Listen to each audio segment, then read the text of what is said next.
Hello there and welcome to the Sleepy Science Place. I'm so glad you found your way here tonight. Maybe you've been awake longer than you'd like, staring at the ceiling, or maybe you're the kind of person who likes falling asleep to deep thoughts and gentle mysteries rather than silence or counting sheep. Either way, you're exactly where you need to be. Tonight, we're going on a journey into one of the most intimate, mysterious, and beautiful parts of being human, the world of dreams. Every night, whether you remember it or not, you slip into another realm, a place where gravity is optional, where time bends and stretches like warm honey, where you can fly or breathe underwater or speak languages you've never learned. Dreams are your mind's private cinema, your soul's playground, your brain's way of sorting through the day's clutter while spinning stories more creative than anything Hollywood could dream up. And tonight, we're going to explore this inner universe together, fact by gentle fact, until your eyelids grow heavy and your breathing slows and you drift into that very world we're talking about. Before we begin, if you're enjoying this journey, consider subscribing to the channel. Hit that like button if you're feeling cozy. It helps others find this place when they need it most. And if you're already tucked in, lights dimmed, ready to let go, good. You're doing everything right. There's no test at the end, no need to remember any of this. Just let the words wash over you like waves on a moonlit shore. Tonight's facts are about dreams and dreaming, those nightly adventures your mind takes you on, the science behind them, the poetry within them, and the mysteries that still remain. We'll talk about REM sleep and lucid dreams, about nightmares and daydreams, about what happens in your brain when your eyes close and the show begins. But we'll do it slowly, gently, with plenty of space for you to drift. Because the irony isn't lost on me, we're talking about sleep while trying to help you fall asleep. It's like a lullaby about lullabies, a dream about dreaming. So settle in now.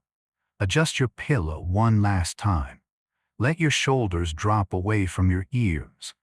Unclench your jaw if it's tight. Take a slow breath in through your nose and let it out through your mouth like you're fogging a window on a winter morning.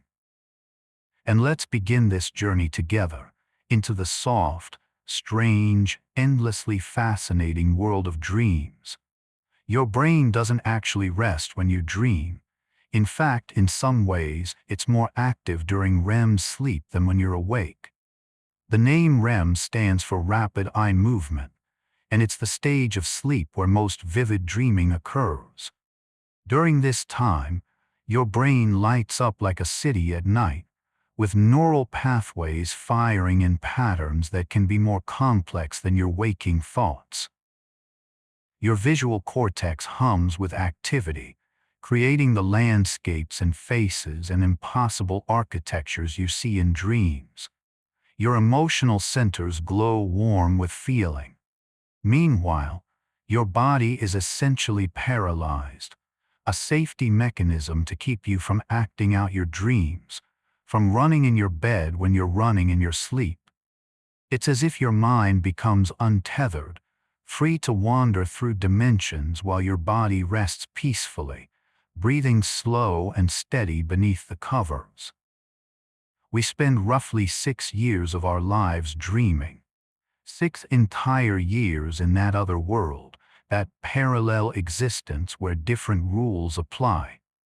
If you live to be 75, you'll have spent about 2,190 days in the dream state. That's roughly 52,560 hours of pure, unfiltered imagination playing out behind your closed eyes. Think about that for a moment. 6 years is enough time to learn a language, to travel the world, to raise a child through their early years. And you've spent that much time wandering through your own inner universe, meeting versions of yourself you'll never meet while awake, solving impossible puzzles, feeling emotions more intense than daylight allows. Those 6 years are a gift, a secret life running parallel to your waking one, and tonight you're adding to that collection minute by minute, breath by breath. You can dream in all 5 senses, though vision is usually the strongest. Most of us experience dreams as primarily visual events. We see things, watch scenes unfold like movies projected on the inside of our skulls. But touch exists in dreams too. You can feel textures, temperatures, the sensation of water or wind or another person's hand in yours. Some people report tasting food in dreams, sometimes more vividly than in waking life. A feast at midnight with flavors that don't exist in any kitchen. You can hear music, conversations, the sound of rain or laughter, or your own voice saying things you'd never say awake.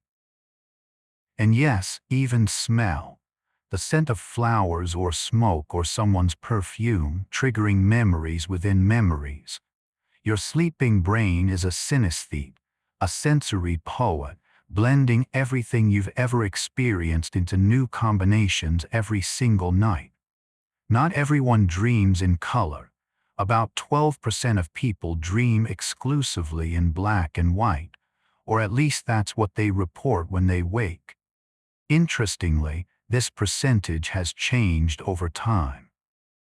Before color television became widespread, studies suggested that a much higher percentage of people dreamed in black and white. Some estimates put it at around 75% in the 1940s and 50s. This suggests that our dreams may be influenced by the media we consume, by the dominant visual language of our culture and time. If you grew up watching black and white films and television, your dream palette might have adapted to match.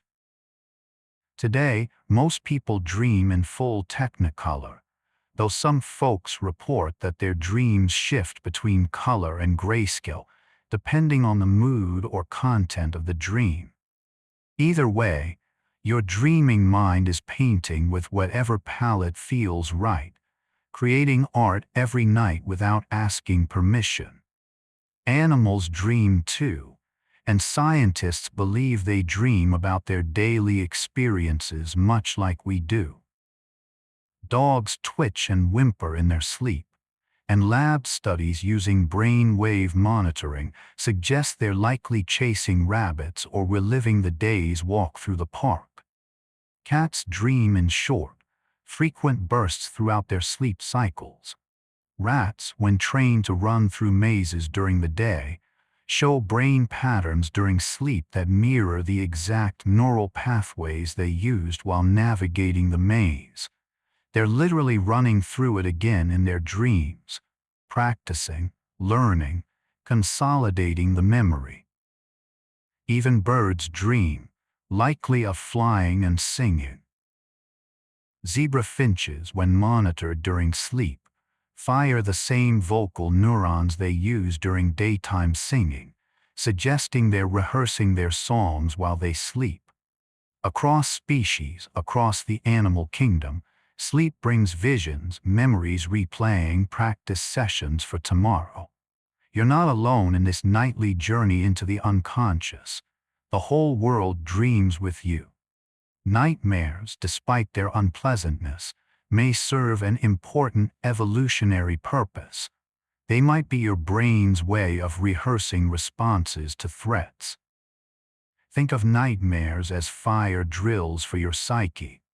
When you dream of being chased, of falling, of losing something precious, of facing down something dangerous, your brain is running simulations. It's testing your fear response in a safe environment where no actual harm can come to you.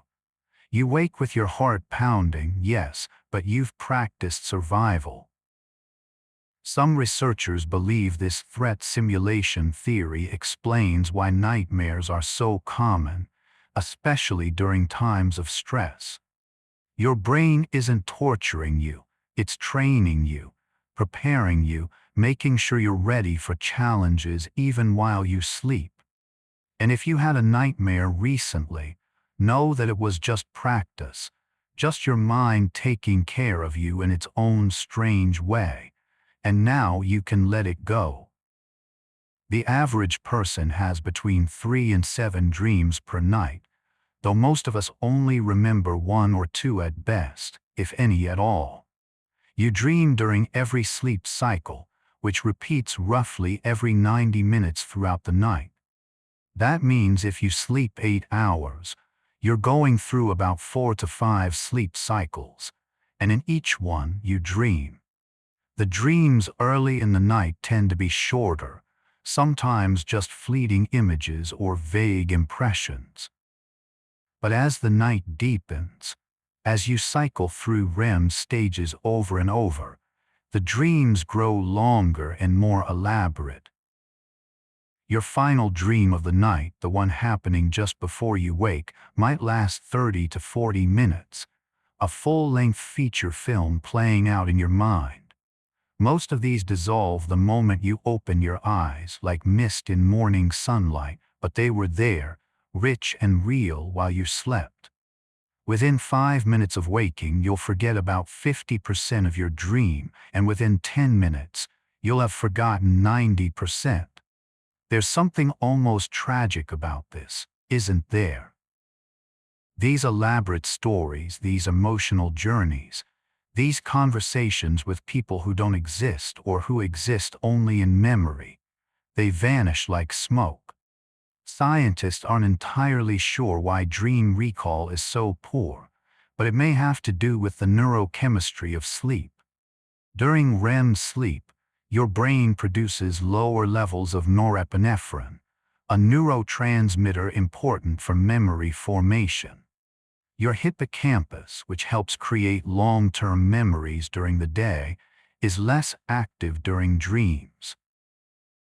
So your dreams are written in disappearing ink, coded in a language that waking consciousness can't quite translate. But maybe that's okay. Maybe dreams aren't meant to be carried into daylight. Maybe they do their work in darkness and then politely dissolve, leaving you with just a feeling, a mood, a strange sense of having been somewhere important. Lucid dreaming, the experience of knowing you're dreaming while still in the dream, is real and can be learned. About 55% of people report having had at least one lucid dream in their lifetime, while about 23% experience lucid dreams regularly, at least once a month. When you become lucid in a dream, you gain a kind of consciousness within unconsciousness. You can look around the dream world and think, this is a dream. I'm dreaming right now. And with practice, you can start to control elements of the dream, decide to fly, summon people or places, change the weather, rewrite the plot. It's like being the director and the actor in a film simultaneously. Techniques to induce lucid dreaming include reality checks throughout the day, keeping a dream journal, and setting intentions before sleep. But even if you never lucid dream, even if your dreams always feel like they're happening to you rather than with you, that's perfectly fine. There's beauty in surrendering to the story, in letting your subconscious be the author while you simply watch. The content of your dreams is influenced by your waking life, but in unexpected ways. Studies show that people who are blind from birth still dream, though their dreams are built from their other senses, rich soundscapes, tactile sensations, emotional tones, spatial awareness. If someone loses their sight later in life, they may continue to have visual dreams for years, drawing on the visual memories they accumulated before. What you do during the day, Your job, your hobbies, your worries seeps into your dreams, but often in symbolic, transformed ways. If you spend the day solving problems, you might dream of mazes or puzzles that represent those challenges. If you're anxious about a relationship, that might become a dream about missing a train or losing your keys. Your dreaming mind speaks in metaphor and symbol, translating the literal concerns of daylight into the poetic language of night. And somewhere in that translation, meaning is made, or at least attempted as you sleep. You're paralyzed during REM sleep so you don't act out your dreams. This is called REM atonia. Your brainstem sends signals that inhibit motor neurons, essentially disconnecting your brain from your muscles for the duration of the dream. Your diaphragm keeps working, so you continue breathing, and your eyes move rapidly beneath your lids, but your arms and legs and body remain still, heavy, safe. This paralysis is why you can dream of running a marathon or fighting dragons or dancing without launching yourself out of bed. Occasionally, this system doesn't work perfectly. Some people experience sleep paralysis, waking up while still in REM atonia, unable to move for a few seconds or minutes, often accompanied by a feeling of presence or pressure. It's frightening when it happens, but harmless, a simple mismatch between waking consciousness and the body's sleep mechanics. On the other end, some people have REM sleep behavior disorder, where they do act out dreams, which can be dangerous. But for most of us, most nights, the system works beautifully. We dream of flying and our body stays grounded, breathing softly beneath the sheets. Dreams may help you process emotions and consolidate memories, acting as a kind of overnight therapy. During REM sleep, your brain sorts through the day's experiences, deciding what to keep and what to discard, strengthening important neural connections while pruning away the trivial.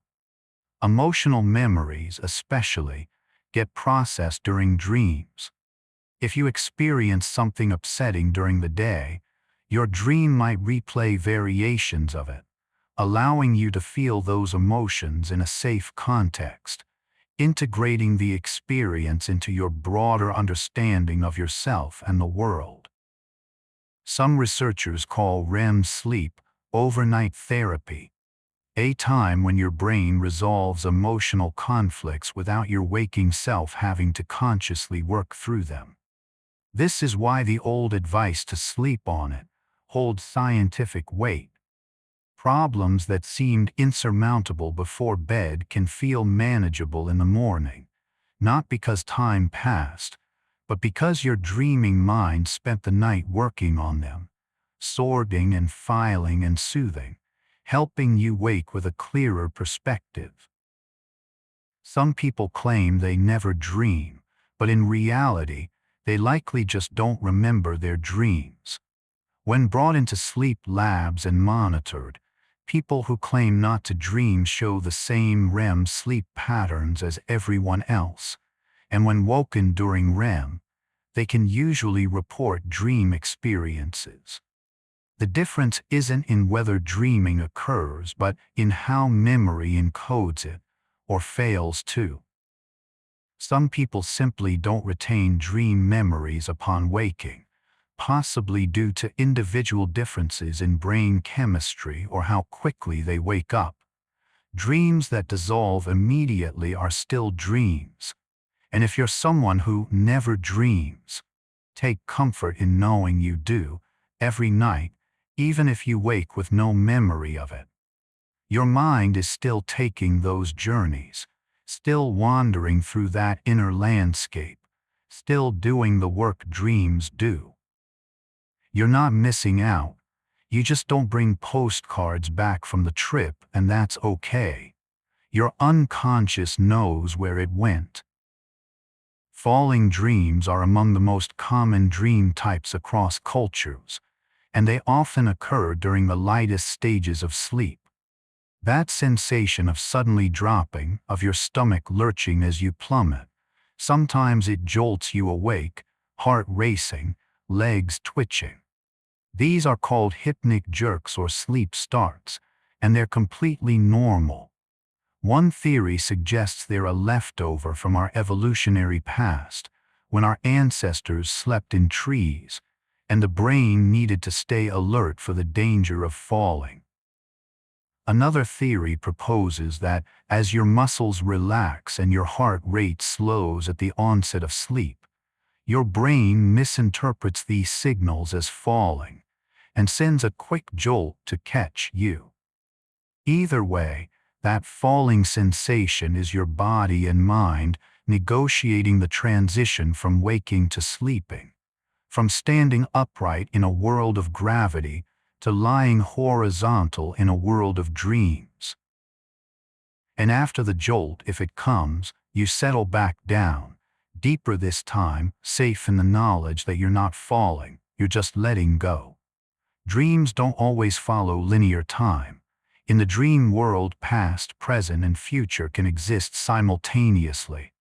You might be in your childhood home, but you're your current age, and your friend from college is there even though you didn't know them back then. And the house itself has rooms that never existed. Time in dreams is elastic, circular, sometimes non-existent.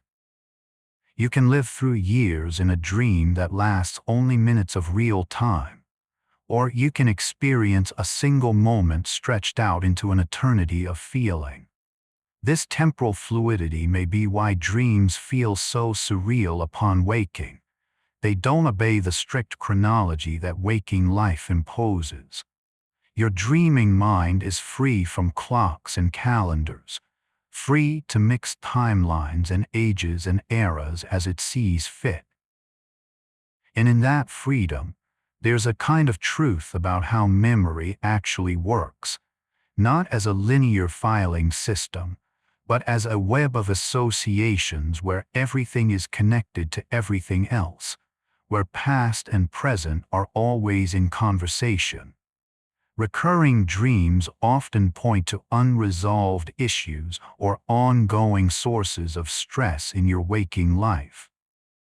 If you find yourself dreaming the same dream over and over, being late for an exam, losing your teeth, showing up somewhere unprepared, your subconscious may be trying to draw your attention to something that needs addressing.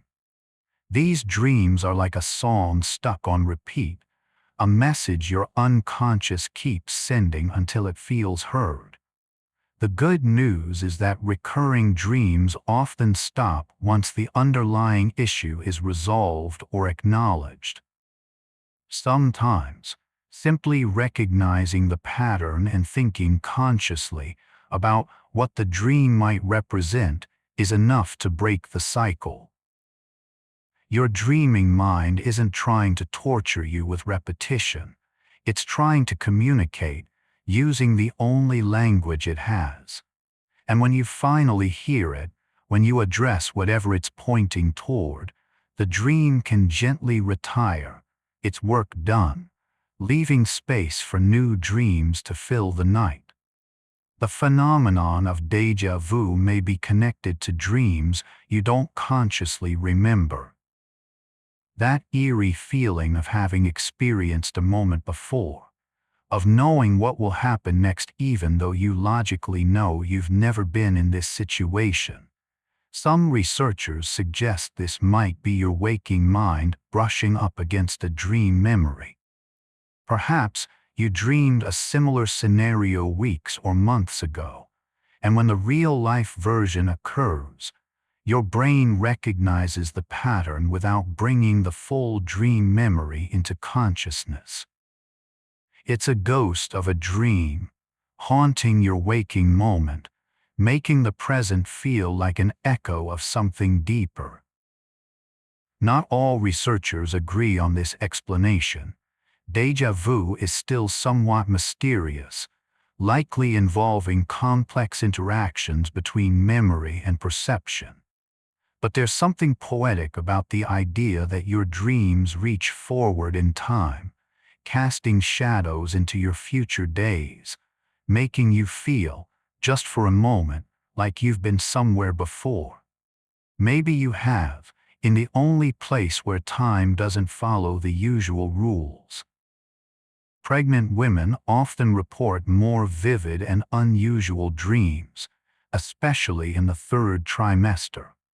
This increase in dream intensity may be due to hormonal changes, more disrupted sleep leading to more awakenings during REM periods, or the psychological processing of the major life transition ahead.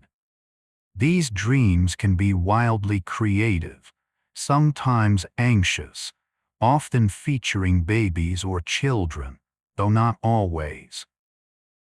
Some pregnant people dream of giving birth to animals or fantastical creatures, of losing the baby, or of the baby being able to talk immediately after birth.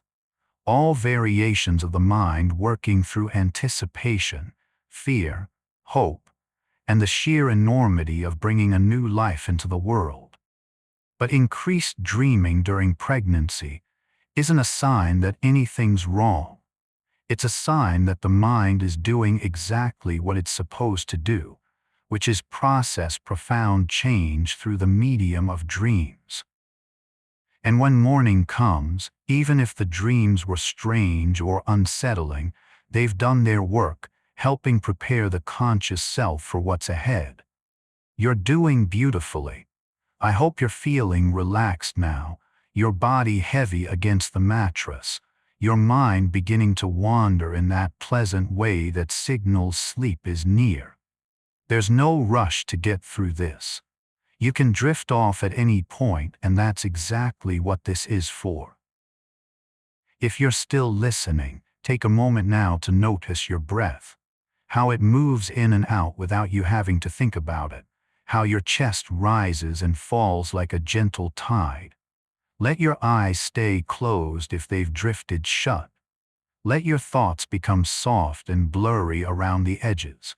We're going to continue our journey through the world of dreams, but you don't have to hold onto every word. Just let them wash over you, and if sleep comes, welcome it. You're exactly where you need to be. Children tend to have more nightmares than adults, with the frequency peaking between ages 3 and 6. This is the age when imagination is exploding, when the line between reality and fantasy is still being drawn, when monsters might actually live under the bed because the child's understanding of what's possible is still forming. Nightmares during this period often involve being chased, being separated from parents, or encountering scary animals or creatures. As children grow older and their cognitive abilities develop, nightmares typically decrease, though they never disappear entirely.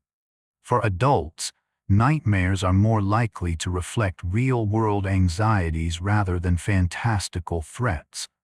But whether you're 4 or 40, nightmares serve that same rehearsal function, your brain running disaster scenarios in a safe space. And if you have a child who wakes from nightmares, or if you wake from them yourself, remember, they're not predictions, just practice. Just your mind staying sharp, keeping you ready, in its own protective way. The foods you eat before bed can influence your dreams, though not in the dramatic ways folklore sometimes suggests.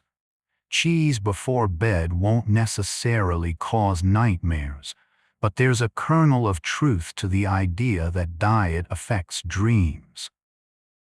Eating heavy, rich, or spicy foods close to bedtime can disrupt sleep quality, leading to more fragmented sleep and more awakenings during REM periods. And more awakenings mean more opportunities to remember dreams, which can create the impression of more intense or unusual dreaming. Foods containing tryptophan, like turkey, milk, nuts, may promote better sleep by encouraging serotonin production, which could lead to more restful dreaming. Vitamin B6, found in fish and chickpeas, has been associated with more vivid dream recall in some studies. But the research is still emerging, and individual responses vary. Mostly, what matters is that you're comfortable. If your stomach is digesting a heavy meal, you won't sleep as deeply, and your dreams might be colored by that discomfort. But it's not the cheese that haunts your dreams.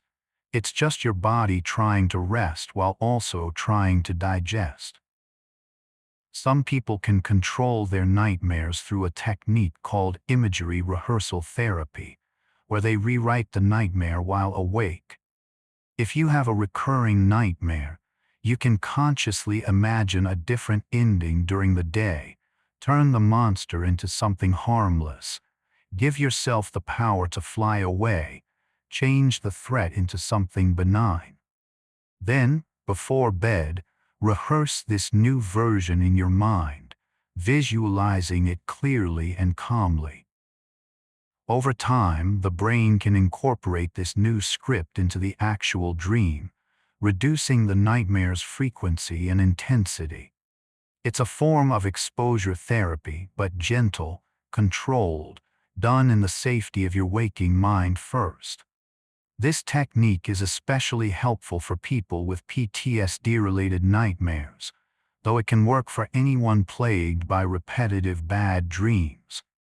Your dreams aren't fixed narratives. They're flexible, responsive to intention and imagination. And knowing you have some agency, even in the realm of nightmares, can bring comfort as you close your eyes tonight. There's a stage of sleep called hypnagogia, the transitional state between waking and sleeping, and it's full of strange and beautiful phenomena. As you drift off, you might experience sudden insights, hear voices or music that isn't there, see geometric patterns or fleeting images, feel like you're floating or spinning. Some people experience creative breakthroughs during hypnagogia. Salvador Dali famously used to nap while holding a key over a metal plate, letting himself drift into hypnagogia until the key dropped and woke him, capturing the surreal imagery on the edge of sleep. Thomas Edison had a similar practice. This liminal space is where the conscious and unconscious overlap, where logic softens and symbolism strengthens. If you've ever had a brilliant idea just as you're falling asleep, only to forget it by morning, you've experienced hypnagogia's gifts and its tricks. But tonight, you don't need to capture anything. Just enjoy the drift, the strange little hallucinations, the sense of your mind unplugging from reality. It's all part of the journey into sleep, and it means you're doing it right. The opposite transition from sleeping to waking has its own name, hypnopompia, and it's similarly strange. In those first moments of waking, before you're fully conscious, you might continue to see dream images overlaid on reality, hear sounds from the dream world, or feel confused about where you are. Some people wake with sleep paralysis during hypnopompia, unable to move while still partially in REM atonia, sometimes seeing or sensing a presence in the room. These are called hypnopompic hallucinations. They can be frightening, but they're harmless, just your brain taking a moment to boot up fully, to recalibrate to waking reality. Usually, hypnopompia is gentler, a slow return, a gradual brightening, the dream fading like fog as the day asserts itself. And in those soft moments, you exist in two worlds at once, still half immersed in the night's stories while also remembering who you are, where you are, what day it is. It's a tender time, a threshold, and there's no need to rush through it. Dreams can incorporate external stimuli in creative ways, weaving real-world sounds or sensations into the dream narrative. If your alarm goes off, you might dream that it's a phone ringing or a fire alarm or a doorbell. If someone touches your shoulder to wake you, you might dream of a hand on your shoulder in an entirely different context. If you're too hot or too cold, that sensation can become a dream of a desert or a snowstorm. Your sleeping brain is constantly monitoring the environment, even while dreaming, and it integrates sensory information into the story it's telling. This is why your dream scenarios can sometimes match external conditions so perfectly.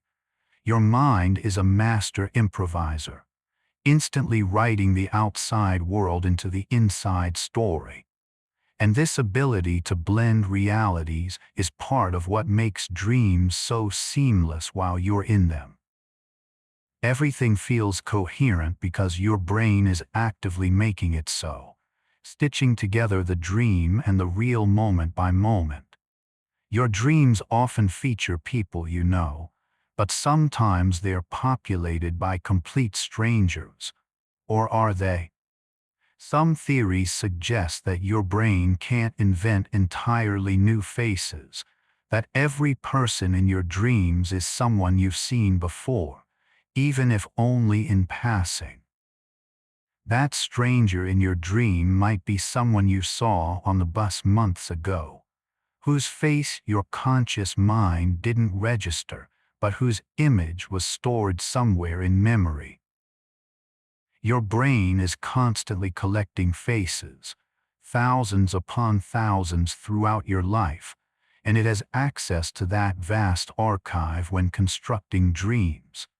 So the cast of your nightly dramas is drawn from real life, from the extras in your daily experience. This means that every dream is, in a way, a reunion. You're always surrounded by faces you've known, even if you don't remember knowing them. And there's something comforting about that, the idea that your dream world is built from real connections, however fleeting, rather than from complete fabrication. The ability to dream may have evolved as a survival advantage, helping our ancestors simulate threats and practice responses. Evolutionary psychologists propose that dreaming is ancient, deeply embedded in mammalian and possibly even some avian lineages, because it provided a crucial function: threat simulation. An ancestor who could dream about predators, about finding food, about navigating dangerous terrain, and who could practice emotional responses to these scenarios would be better prepared for real-life challenges. Dreams were the brain's virtual reality, a risk-free training ground. Even today, your dreams often involve challenges, problem-solving, navigation, social conflicts, all the things your ancestors needed to handle to survive. So when you dream tonight, you're engaging in a process millions of years old, a process that helped bring you into being. Your dreaming mind is an ancient storyteller, still spinning the tales that kept your ancestors alive, even though now the threats are different, softer, less immediately dangerous. But the mechanism remains, vigilant, caring, keeping watch even in sleep. Dreams are highly personal, but certain dream themes appear across all cultures: being chased, falling, flying, appearing naked in public, teeth falling out, being unprepared for a test. These universal dreams may reflect shared human experiences and anxieties. Being chased might represent avoidance of a problem. Falling might symbolize lack of control. Flying often represents freedom or escape. Nakedness in dreams could point to vulnerability or fear of exposure. Teeth falling out is one of the most commonly reported dreams worldwide, and interpretations vary. anxiety about appearance, fear of aging, feelings of powerlessness, or even just stress. The fact that a person in Japan and a person in Brazil and a person in Canada might all dream of their teeth falling out speaks to something fundamental about the human condition, something shared beneath the surface of cultural differences. We all have bodies that fail, appearances we maintain, vulnerabilities we hide. And our dreams, in their symbolic language, speak these truths in images that transcend language itself. Some researchers believe that not all dreams have deep symbolic meaning. Some might just be random neural noise. This is the activation synthesis hypothesis, proposed by psychiatrists J. Allen Hobson and Robert McCarley, which suggests that dreams are the brain's attempt to make sense of random electrical impulses firing during sleep. The brainstem sends out chaotic signals, and the cortex does its best to weave them into a coherent narrative, like a storyteller improvising from random prompts. From this perspective, dreams are less about hidden messages and more about your brain simply doing what it does best, creating patterns, finding meaning, building stories from whatever material is available. This doesn't make dreams meaningless, though. Even if they start as random noise, the way your brain shapes that noise into narrative reveals something about you, your concerns, your memories, your imagination. So perhaps the truth lies somewhere between. Dreams are both random and meaningful, both noise and signal, both chaos and art. And you don't have to choose which interpretation is correct. You can simply experience them, whatever they are. Dreaming may boost creativity and problem-solving in surprising ways. You've probably heard stories of artists, scientists, and inventors finding inspiration in dreams. Paul McCartney claimed the melody for Yesterday came to him in a dream. The periodic table structure reportedly came to Dmitri Mendeleev in a dream. Mary Shelley conceived Frankenstein from a nightmare.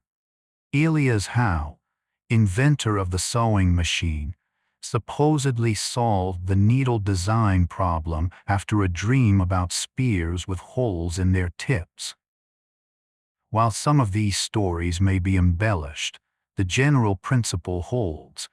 Dreams allow your brain to make unexpected connections, to combine ideas in novel ways without the constraints of waking logic. During dreams, your prefrontal cortex, the part responsible for rational thought, is less active while your associative networks light up. This means you can link concepts that seem unrelated while awake, find solutions that daytime thinking missed. So if you've been working on a problem, turning it over in your mind, let sleep take over. Let your dreams have a turn.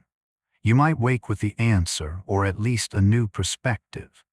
The sensation of dreaming that you've woken up, a false awakening, can be unsettling but is more common than you might think. You dream that your alarm goes off, that you get out of bed, brush your teeth, start your morning routine, only to actually wake up and realize you're still in bed and none of it happened yet. Sometimes false awakenings stack. You wake up multiple times in a dream, each time thinking this is finally real, only to wake again. These dreams can be confusing, even distressing, blurring the line between sleep and waking, making you question which state you're in. They often occur during times of stress or disrupted sleep patterns. But they're harmless, just another trick of the dreaming mind, another way your brain plays with the concept of consciousness. And if it happens to you, take it as a reminder. Reality is something your brain constructs, moment by moment, and sometimes it practices that construction before you're truly awake. Eventually, you will wake for real, and the day will feel solid again, distinct from the dream. Your dreams are influenced by your emotional state before bed, which is why it's often recommended to wind down gently in the evening. If you go to bed anxious, stressed, or upset, those emotions can color your dreams, making them more intense, chaotic, or negative.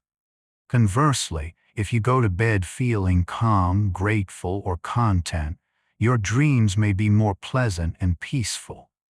This doesn't mean you can completely control your dreams by controlling your mood.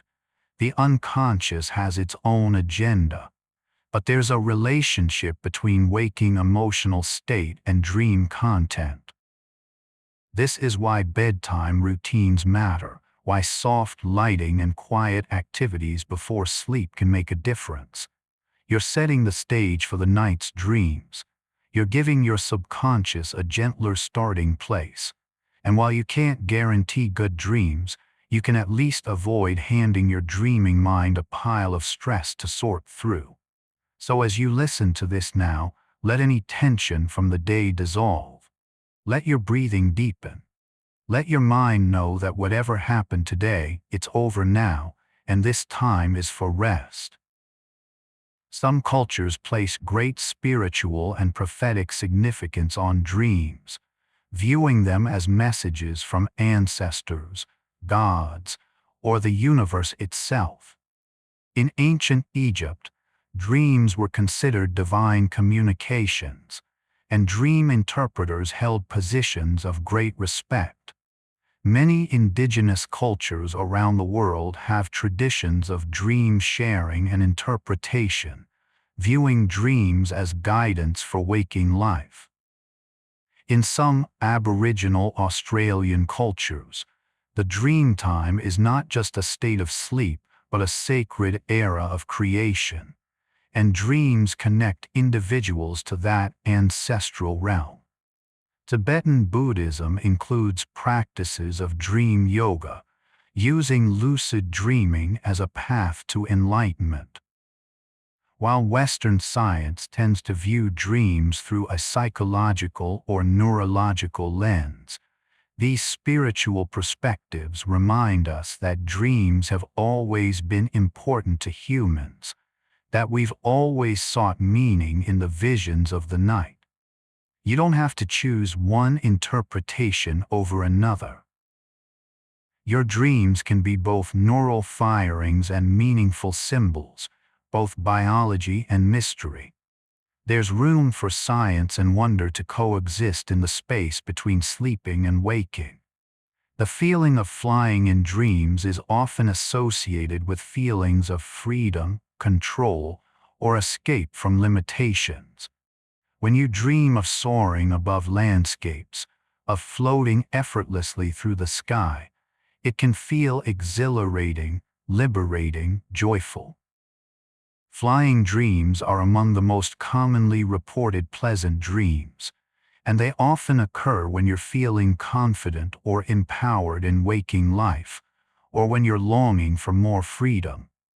The sensation itself may be connected to the way your body feels during REM sleep. You're lying down, weightless in a sense, your inner ear not signaling the usual gravitational cues, and your brain interprets this as flight. Some lucid dreamers actively seek out flying in their dreams because it's such a purely enjoyable experience, unbound by physics, unlimited by the body's usual constraints.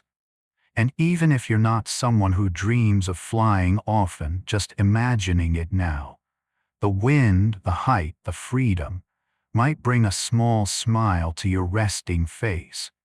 It's a reminder that in dreams, you're capable of anything. You can dream about things you've never experienced in real life, but those dreams are still built from your existing knowledge and memories. If you've never been to Paris, you might still dream of the Eiffel Tower because you've seen images of it. If you've never been in a fist fight, you might dream of one, drawing on emotions you have felt, anger, fear, adrenaline, and scenarios you've seen in movies or read in books. Your dreaming mind is a remixer, a collage artist, taking pieces of everything you've ever learned, seen, felt, or imagined, and arranging them into new configurations. This is why dreams can feel both familiar and utterly strange. You recognize the components, faces, places, emotions, but the combination is new, the context shifted. It's your mind proving that creativity doesn't require new raw materials, only new arrangements of what already exists. Every night, you're composing something original from the library of your entire life, and that's a kind of magic in itself. Babies in the womb may begin dreaming as early as the third trimester, though what they dream about remains one of the great mysteries. By around 23 weeks of gestation, fetuses show REM sleep patterns, which suggests that some form of dreaming may be occurring. But without language or fully formed sensory experience, what could those dreams be? Perhaps sensations, warmth, the sound of the mother's heartbeat, the rhythm of her breathing, the muffled sounds of the outside world. Perhaps patterns of light and dark, as light filters through skin and tissue. Or perhaps something even more primal, a kind of proto-consciousness, the very first stirrings of an inner life. We may never know for certain, but the idea that dreaming begins before birth, that we spend our first experience of consciousness in a dream state, is profound. You were a dreamer before you took your first breath, before you opened your eyes to light, before you knew what anything was. Dreaming is that fundamental to being human. Dreams fade so quickly upon waking, partly because the brain chemistry of waking is so different from the brain chemistry of REM sleep. The neurotransmitters that help cement memories during waking hours, norepinephrine, acetylcholine, aren't present in the same way during dreams. When you wake, your brain essentially switches operating systems, and the files from the previous system don't always transfer. But you can improve dream recall with practice. Keeping a dream journal, even if you only write fragments, trains your brain to prioritize dream memories. Staying still when you first wake, before moving or opening your eyes, can help you hold onto the dream a bit longer. Setting an intention before sleep, telling yourself, "I will remember my dreams tonight," has been shown to increase recall. But ultimately, whether you remember your dreams or not doesn't change their function. They've already done their work by the time you wake. The memories are just souvenirs, and it's okay if you don't bring them back. The journey still happened. How are you feeling now? Is your body sinking deeper into the bed? Are your thoughts becoming slower, softer, less linear? That's perfect. You're exactly where you should be. If you're still awake, don't worry about it. There's no pressure. Sleep will come when it's ready, and until then you're resting, and rest is enough. Let your tongue relax in your mouth. Let your eyelids feel heavy, even if they're already closed. Let each breath be a little slower than the last. We'll continue exploring the gentle mysteries of dreams, but you can stop paying attention any time you like. Your unconscious is listening even if your conscious mind drifts away.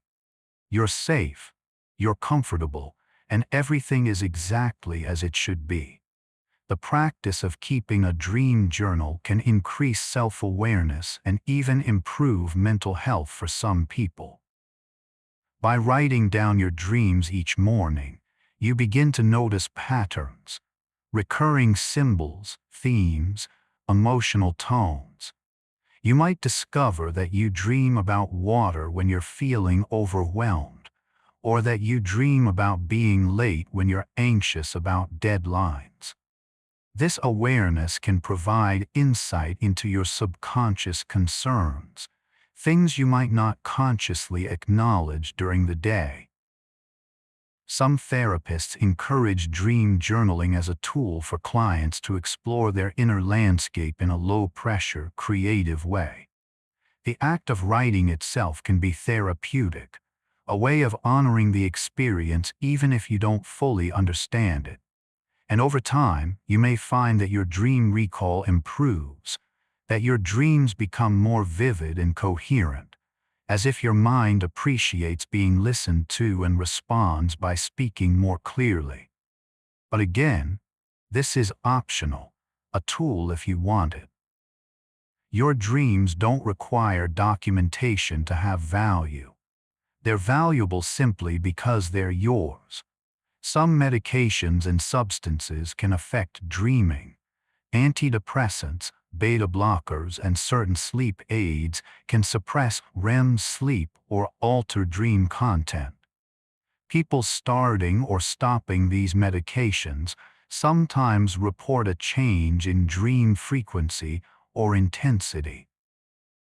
Conversely, withdrawal from alcohol or certain drugs can lead to REM rebound, where the brain makes up for lost REM time with intense, vivid, sometimes disturbing dreams. Melatonin, often taken as a sleep aid, has been reported to increase dream vividness for some people, possibly because it influences REM cycles. Marijuana tends to suppress REM sleep while used regularly, and people who quit after long-term use often report a sudden flood of intense dreams as REM rebounds. All of this underscores that dreaming is a biological process influenced by chemistry, not just psychology. If you've noticed changes in your dreams after starting or stopping a medication, that's likely why. It doesn't mean anything is wrong, just that your brain is adjusting. And as it finds its balance again, your dreams will settle into their new normal, whatever that looks like for you. The content of your dreams may be partially influenced by the sounds around you while you sleep. If you sleep with white noise, rain sounds, or gentle music, those sounds can become part of your dream landscape. The sound of rain might become a dream of a storm, a shower, or tears. Music can weave into the dream's emotional tone, or even become part of the dream's soundtrack. Voices from a television left on might be incorporated as dream dialogue, sometimes creating bizarre or humorous results, your subconscious trying to make sense of random phrases. This is why some people use guided sleep meditations or bedtime stories. The voice becomes a companion in the transition to sleep, a gentle guide that the dreaming mind might follow or weave into its narratives. And right now, if you're listening to this, my voice might become part of your dream tonight. You might dream of someone telling you stories, or of reading a book, or of floating through space while a calm voice explains the stars. And if that happens, I hope it's comforting. I hope it helps you rest. Dreams can sometimes help you process grief, allowing you to spend time with lost loved ones in a way waking life no longer permits. Many people who have experienced loss report dreams where the deceased person appears, sometimes to say goodbye, sometimes just to be present, to offer comfort or closure. These dreams can be incredibly emotional.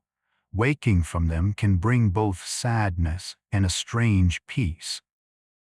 From a psychological perspective, these dreams may be your mind's way of integrating the loss, of continuing the relationship in the only way now possible.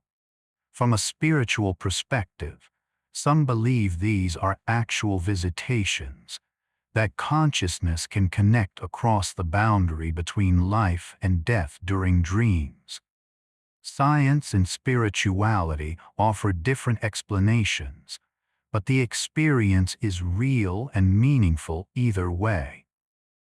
If you've lost someone and they visit you in dreams, know that it's a gift, whether it's your subconscious giving you what you need or something more mysterious.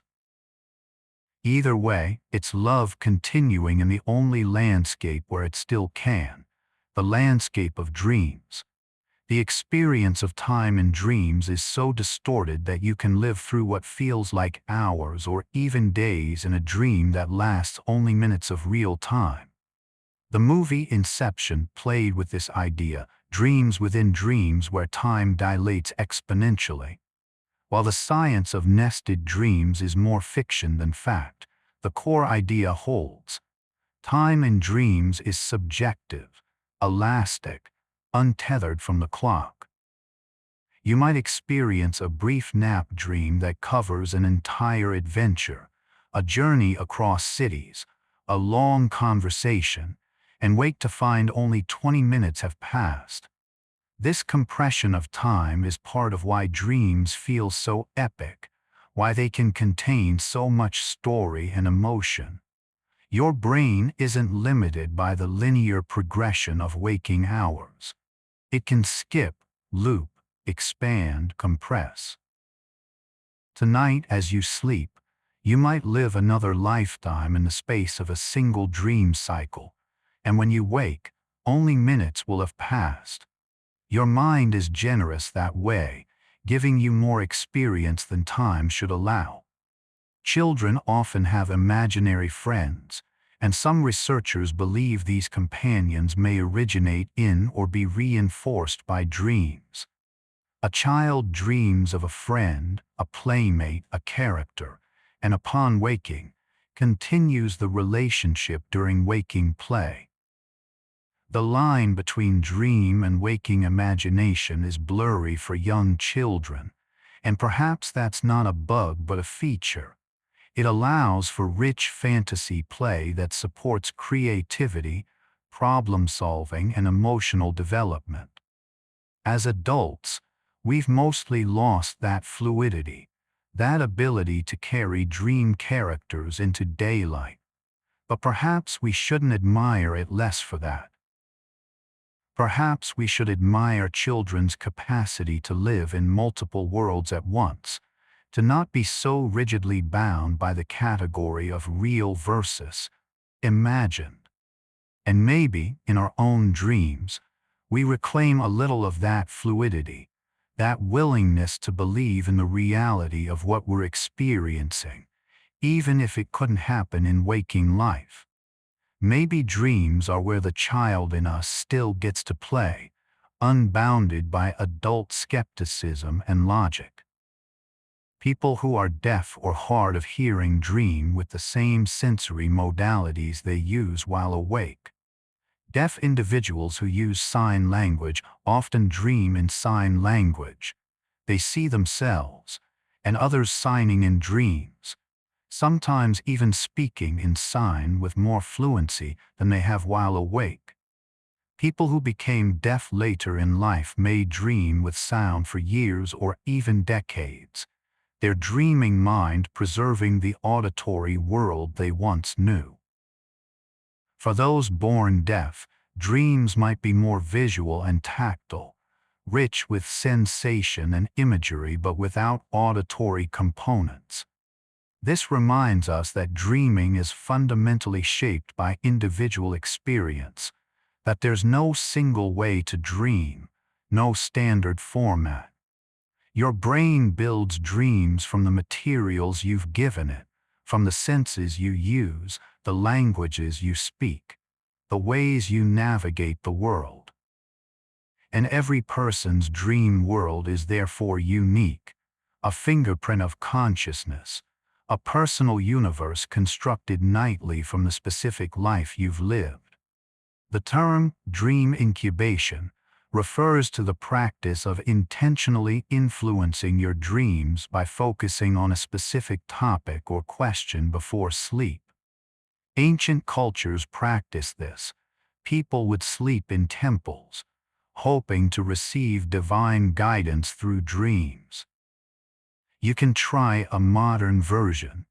Before bed, think deeply about a question you want answered or a problem you want solved.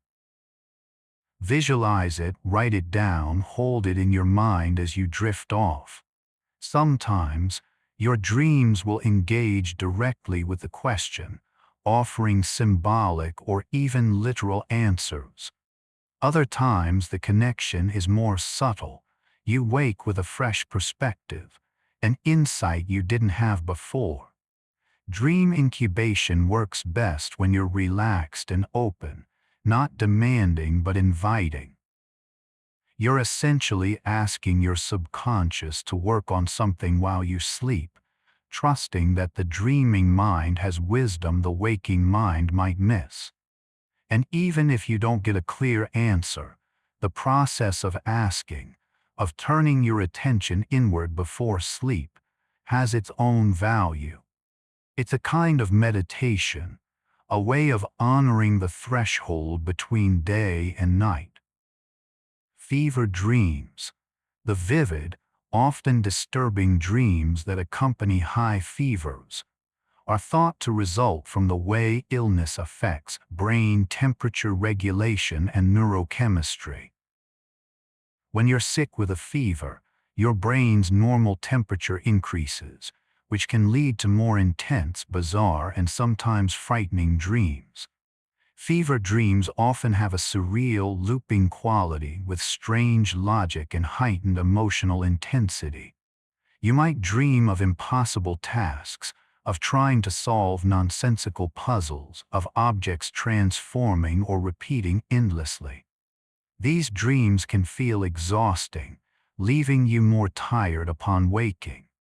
But they're temporary, tied to the illness. As the fever breaks and your body recovers, your dreams return to their usual patterns.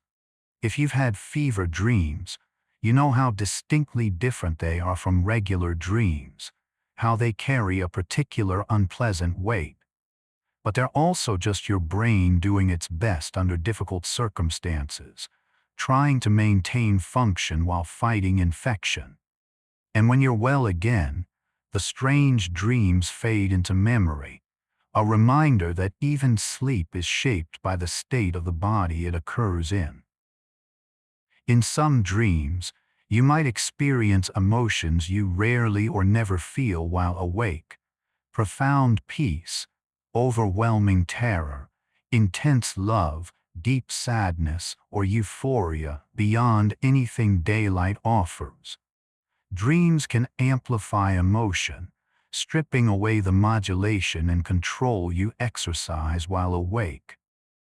This emotional intensity is one reason dreams feel so real while you're in them. Emotion is a powerful anchor to experience, and when you're feeling something deeply, you're less likely to question the reality of the scenario causing it. It's also why you can wake from a dream still feeling the emotion, even after the details fade. The emotion lingers like perfume in a room after someone has left. Your heart might still be racing, your eyes might be wet with tears, or you might feel a warmth in your chest that takes minutes to dissipate. These emotional echoes are reminders that dreams aren't just stories, felt experiences, and your body responds to them as if they're real, because in the moment of the dream they are. Some researchers propose that REM sleep and dreaming may serve a function in regulating body temperature, allowing the brain to temporarily disengage from maintaining precise thermal control. During REM, your body's ability to regulate temperature is reduced. You become, in essence, slightly cold-blooded for a while. This might sound like a drawback, but it may actually serve a purpose. allowing the brain to focus its resources elsewhere, on the complex cognitive work of dreaming and memory consolidation. This is one reason why room temperature affects sleep quality. If it's too hot or too cold, your body has to work harder during REM, and the quality of sleep and dreaming may suffer. The ideal sleep temperature for most people is slightly cool, around 60 to 67 degrees Fahrenheit. Cool air, warm blankets, and a body free from the work of constant temperature regulation. That's the recipe for deep REM sleep and vivid dreams. So if you're comfortable now, if the temperature is just right, your body can relax fully and your mind can dream freely. The ancient Greek philosopher Aristotle wrote about dreams, observing that they were often based on the day's events, which he called residues of waking sensation. Over 2,000 years later, modern neuroscience essentially agrees. What Aristotle noticed through observation, scientists now see through brain imaging. Our dreams do process the day's residues, the leftover sensory impressions, emotions, and thoughts. Aristotle also believed dreams could sometimes be prophetic, though he was skeptical of supernatural explanations, suggesting instead that dreams might reveal patterns or insights not consciously noticed. In this, too, he was ahead of his time.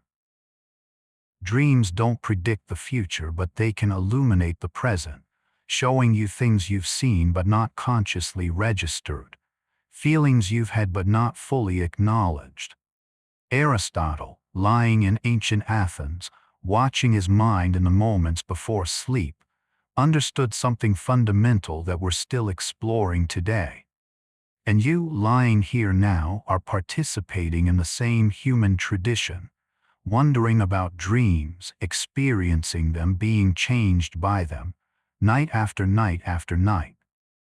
Sleepwalking, or somnambulism, occurs during non-REM deep sleep rather than during dreams, which is why sleepwalkers typically don't remember their nighttime activities.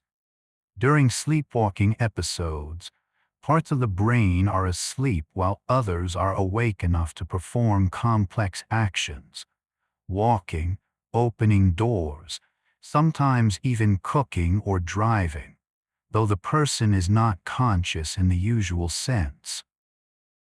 Sleepwalking is more common in children and tends to run in families, suggesting a genetic component. It's generally harmless, though safety precautions are important since the person isn't fully aware of their environment. The popular belief that you shouldn't wake a sleepwalker is mostly myth. You can wake them, though they may be confused or disoriented. What's fascinating is that sleepwalking demonstrates how consciousness isn't all or nothing. It's possible to be partially awake, for the body to move through the world while the mind is elsewhere. And if you've ever sleepwalked, take comfort in knowing it's just another variation in the wide spectrum of sleep experiences, another way the brain can navigate the night. Sleep talking, or somniloquy, can occur during any stage of sleep, and what you say may or may not be related to what you're dreaming. Sometimes sleep talking is clear and coherent, sometimes it's mumbled gibberish. You might carry on entire conversations, recite strings of numbers, laugh, sing, or say things that make no sense. Usually, people have no memory of sleep talking when they wake. It's harmless and often amusing for anyone who overhears, though it can be embarrassing if you say something you'd rather keep private. Though in truth, sleep talking is rarely revelatory. Your sleeping brain isn't unlocking secrets. It's mostly just firing random phrases or processing recent experiences. If you sleep with a partner or roommate and they mention you were talking in your sleep, don't worry too much about what you might have said. It's just noise, just your brain chattering to itself in the dark, like a radio left on between stations. There's a fascinating phenomenon called dream speech, where people speak aloud the dialogue from their dreams, essentially narrating or performing their dream in real time. This is different from typical sleep talking, which is usually fragmented.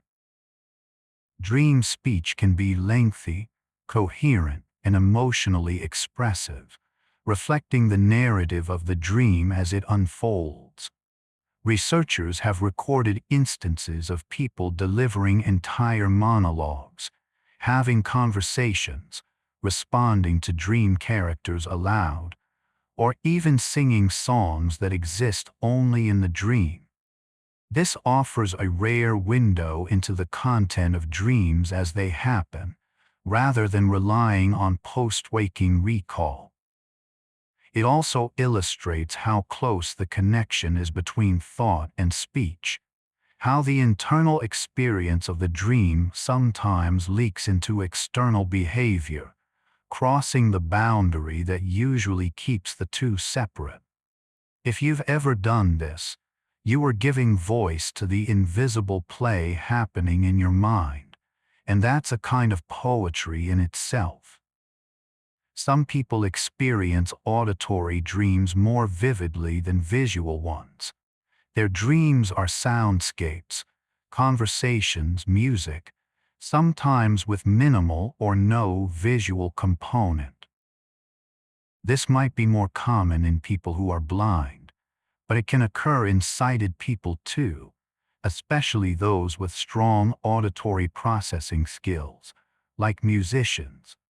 An auditory dream might be an entire symphony playing out, or a conversation with a loved one where you hear their voice perfectly but don't see them, or the sound of rain and wind and distant thunder without a clear image of where you are.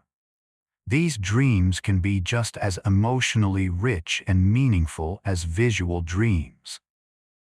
They remind us that dreaming isn't a one-size-fits-all experience. Your brain uses the tools it has, emphasizes the senses you rely on most, and creates a dream world uniquely suited to you. And if you've ever woken with a song stuck in your head, one you heard in a dream, you've experienced the way auditory dreams can follow you into waking life, a melody crossing the threshold between night and day. The phenomenon of dream incorporation, where external stimuli are woven into your dreams, has been studied extensively. In classic experiments, researchers would expose sleeping subjects to sounds, lights, or even water sprayed on their skin, then wake them and ask about their dreams. Often, the stimuli appeared in some form. A splash of water became a dream of swimming.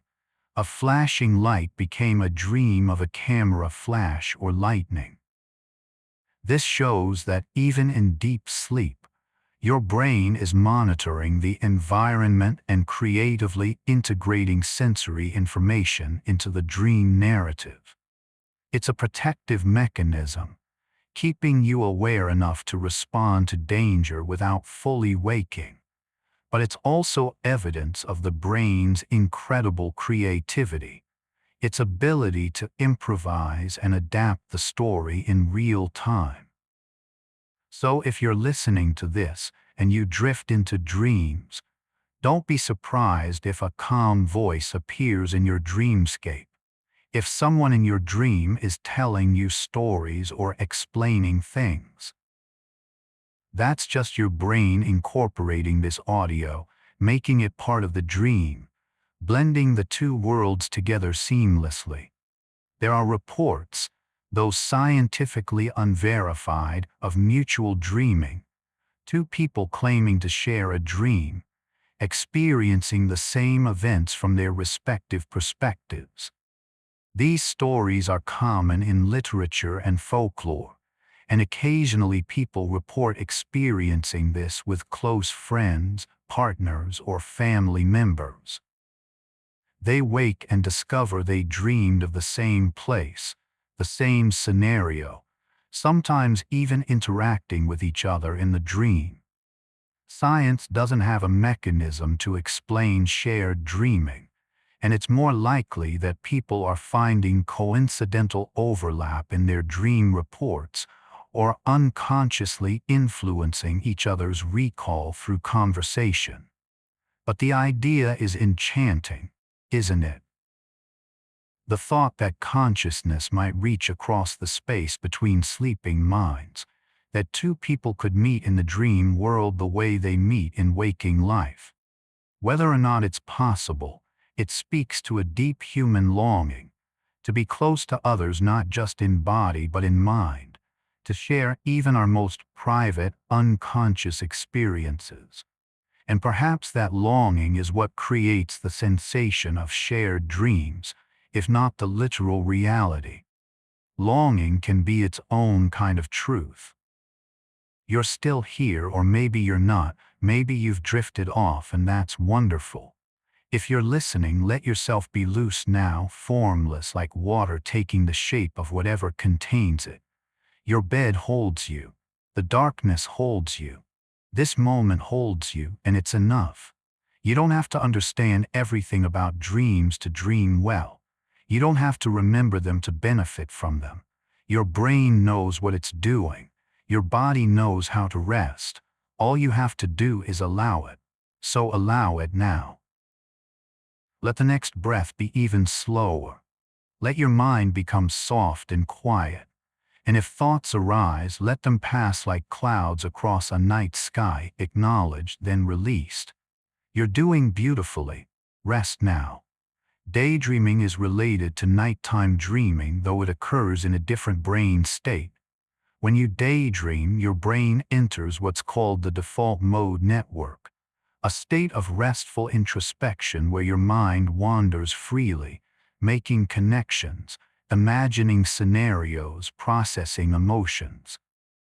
Daydreams don't have the sensory vividness or bizarreness of sleep dreams, and you remain conscious and can redirect your attention at will, but they serve similar functions: creative problem solving, emotional regulation, planning, and mental simulation.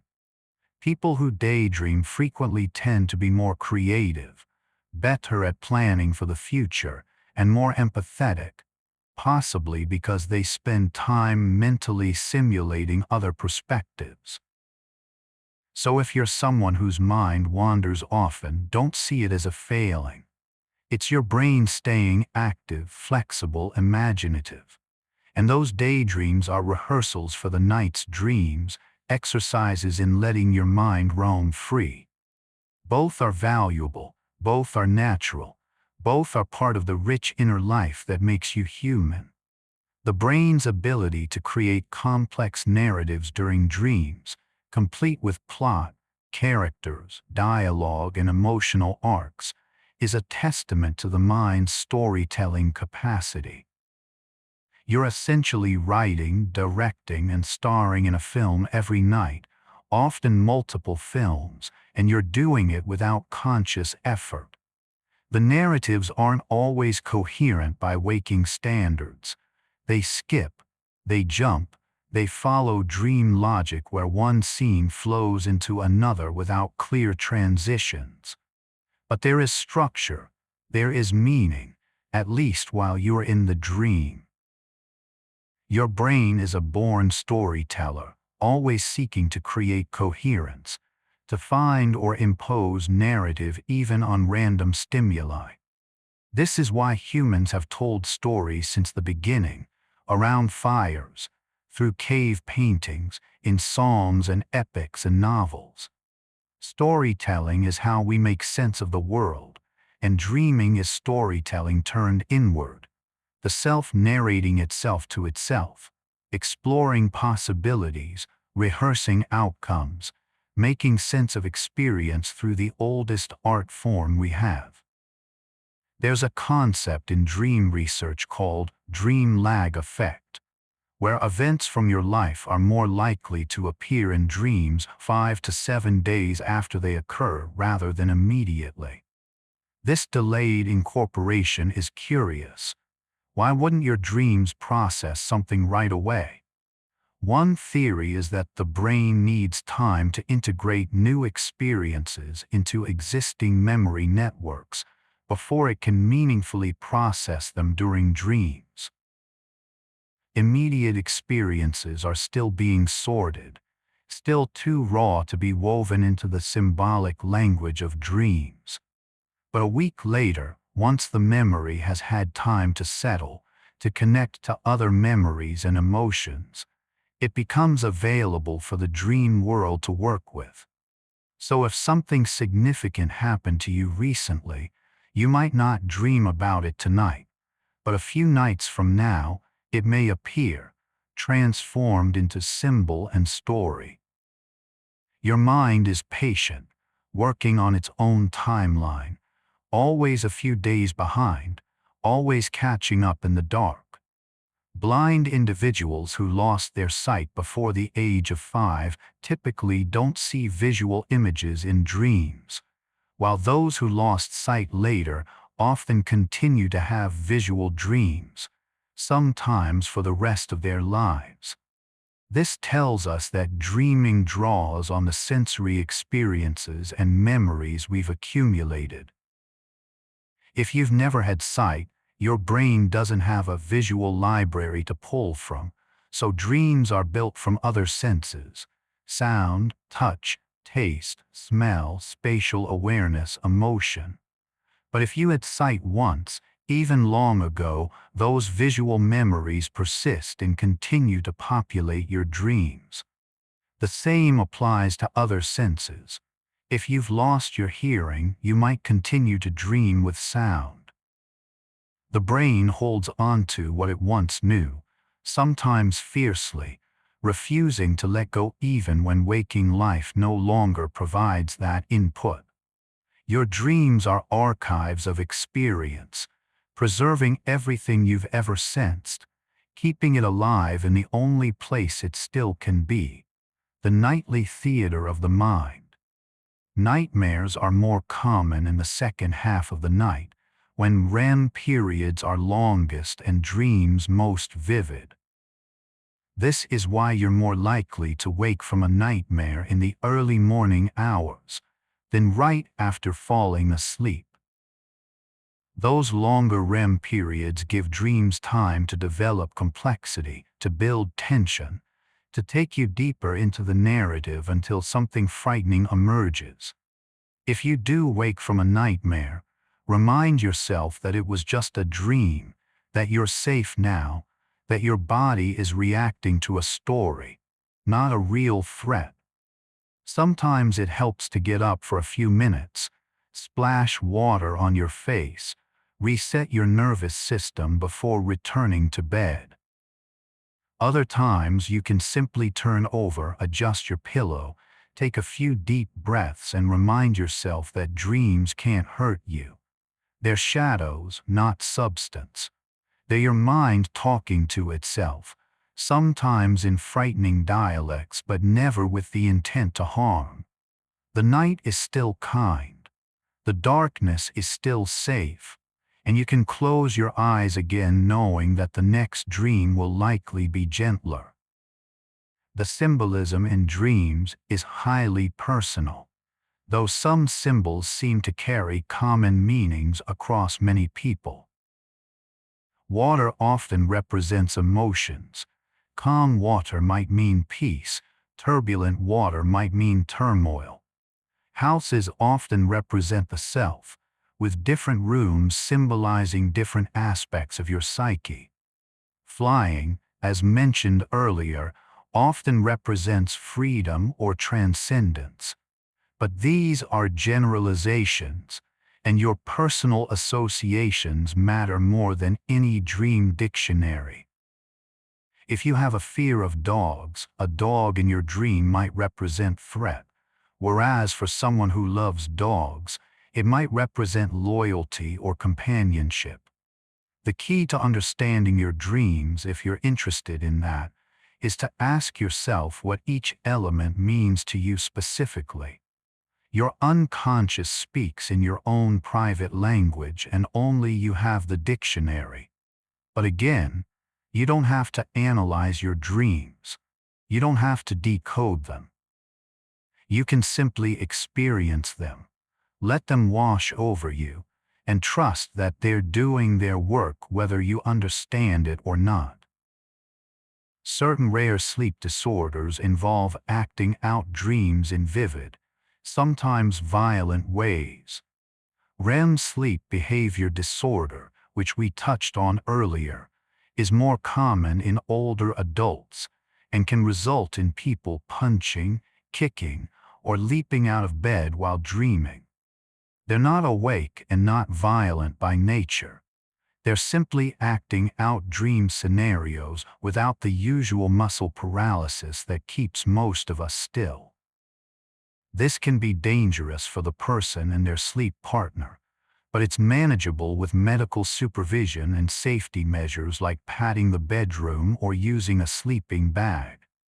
There's also sleepwalking, night terrors, and other parasomnias that blur the line between sleep and waking. These disorders remind us that sleep is complex, that it can malfunction in strange ways, but also that treatment and support are available. If you experience these, you're not alone, and it's worth speaking to a doctor. But for most people, most nights, the boundaries hold. The dream stays in the mind, the body stays still, and morning comes without incident. The term wish fulfillment comes from Freud, who believed dreams were expressions of repressed desires. While modern neuroscience has moved beyond many of Freud's specific claims, there's still something to the idea that dreams allow us to experience things we can't or don't in waking life. In dreams, you might tell someone exactly what you think of them, something you'd never do awake. You might revisit a place or a person you've lost. You might be powerful, successful, loved, free from your usual constraints. In this sense, dreams do fulfill wishes, or at least offer experiences that waking life denies you. They're not necessarily revealing deep unconscious desires in the way Freud thought, but they do provide a space for the self to explore without consequences, to try on different identities, to satisfy curiosities. And maybe that's enough. Maybe dreams don't need to be prophetic or therapeutic. Maybe they're just generous, giving you a little more than life usually does. A little extra experience to carry in your heart even if you don't remember it consciously. You can have the same dream multiple times over years, sometimes decades, as if your subconscious is playing a favorite song on repeat. These lifelong recurring dreams often start in childhood and persist into adulthood, though the details may shift slightly over time. Maybe you dream of a specific place, a house, a landscape, a road, that doesn't exist in real life but feels utterly familiar in dreams. Maybe there's a recurring scenario, being lost, being chased, searching for something, that returns again and again. These dreams might represent ongoing themes in your life, core anxieties or desires that never fully resolve. Or they might just be deeply grooved neural pathways, patterns your brain falls into easily because they've been repeated so many times. Either way, recurring dreams are like old friends, unsettling though they sometimes are. They're part of your inner mythology, the stories you tell yourself in sleep, the private folklore of your unconscious. The experience of exploding head syndrome is a benign but startling sleep phenomenon where you hear a loud noise, like a bang crash, or explosion, just as you're falling asleep or waking up, though no actual sound has occurred. It's a type of hypnagogic or hypnopompic hallucination, and while the name sounds alarming, it's harmless. The loud noise is entirely in your head, likely caused by a brief surge of neural activity in the auditory cortex during the transition between sleep stages. Some people also see flashes of light alongside the sound. It can be frightening in the moment, your heart racing, body jolting awake. But once you realize what it is, it becomes less scary. If you've experienced this, know that you're not alone. It's more common than people realize, just not often talked about. Your brain is just making a little noise on its way into or out of sleep, a hiccup in the transition, nothing more. And next time it happens, if it does, you can take a breath, remind yourself it's benign, and settle back down into the softness of the night. Some researchers believe that the surreal, illogical aspects of dreams may help keep you asleep by preventing you from waking.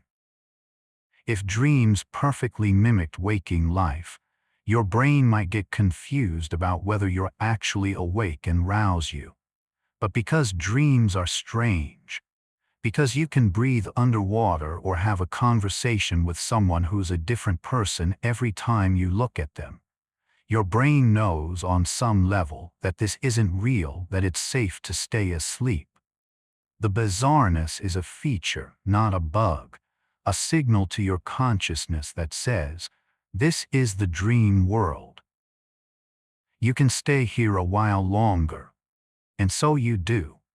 You float through impossibilities, unbothered by contradictions, and your body continues its restorative work, breathing slow and deep, heart rate settled, muscles relaxed, while your mind entertains itself with stories that couldn't happen anywhere but here, in the soft, strange space between consciousness and oblivion. The connection between creativity and dreams has been documented across history, but it's not just famous artists and scientists who benefit from this. Everyone who dreams is engaging in creative acts every night. Your brain is generating novel combinations of ideas, images, emotions, and narratives. It's improvising, experimenting, making art without trying. And even if you never paint a picture or write a story or solve a scientific problem because of a dream, you're still exercising your creativity in the deepest way, at the most fundamental level. Dreams keep your imagination flexible, your associations loose, your mind open to possibility. They're the nightly evidence that you are, at your core, a creative being, capable of generating beauty and strangeness and meaning out of nothing more than neurons firing in the dark. And tonight, you'll do it again, as you've done every night of your life, creating worlds that last only as long as sleep and then dissolve, leaving behind nothing but a feeling, a whisper, a trace of something that was. In ancient times, many cultures believed that dreams were visitations from gods or spirits, and special spaces were dedicated to dreaming. In ancient Greece, people visited Asclepius temples specifically to receive healing dreams. They would undergo purification rituals, make offerings, and then sleep in the temple's special chambers, hoping the god would visit them in a dream and cure their ailments or offer guidance. These practices, called temple sleep or incubation, were taken seriously, with priests trained in dream interpretation. Whether the healing came from divine intervention or from the power of belief, and the restorative nature of sleep itself is debatable, but the outcomes were reportedly real. People left feeling better, more hopeful, sometimes cured.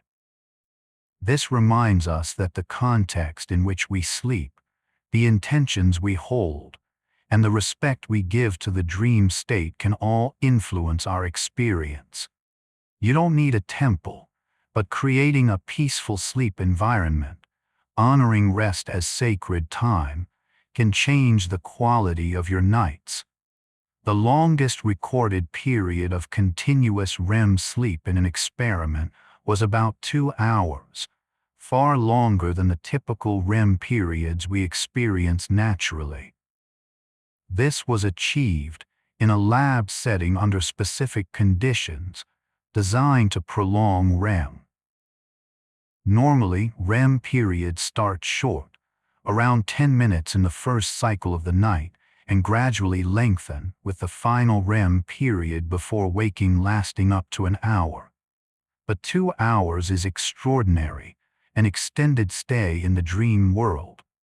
Imagine dreaming for 2 hours straight, the narrative expanding, the journey deepening, the story allowed to unfold without interruption. For the person experiencing it, time likely felt even longer, stretched by the dream's internal logic. And when they woke, what must it have been like to return from such an extended voyage? To carry all that dream time back into waking consciousness? We can only guess, but it illustrates that dreaming has a capacity for duration we rarely explore, that given the chance, the mind can dream longer and deeper than we usually allow it. There's a concept called dream reentry, where you can sometimes return to a dream after waking briefly, especially if you remain still and keep your eyes closed and let yourself drift back to sleep quickly. It doesn't always work, but when it does, it feels like stepping back through a door that was almost closed, re-entering the world you just left. The dream might pick up where it left off, or it might shift slightly, but the landscape is still there, waiting. This is easier to do in the early morning, during those multiple REM cycles when you're drifting in and out of light sleep. If you wake from an interesting dream and want to know what happens next, try staying still, keeping your body in the same position, relaxing your mind and letting yourself sink back down. Sometimes the dream will welcome you back. Sometimes the door is closed and a new dream begins.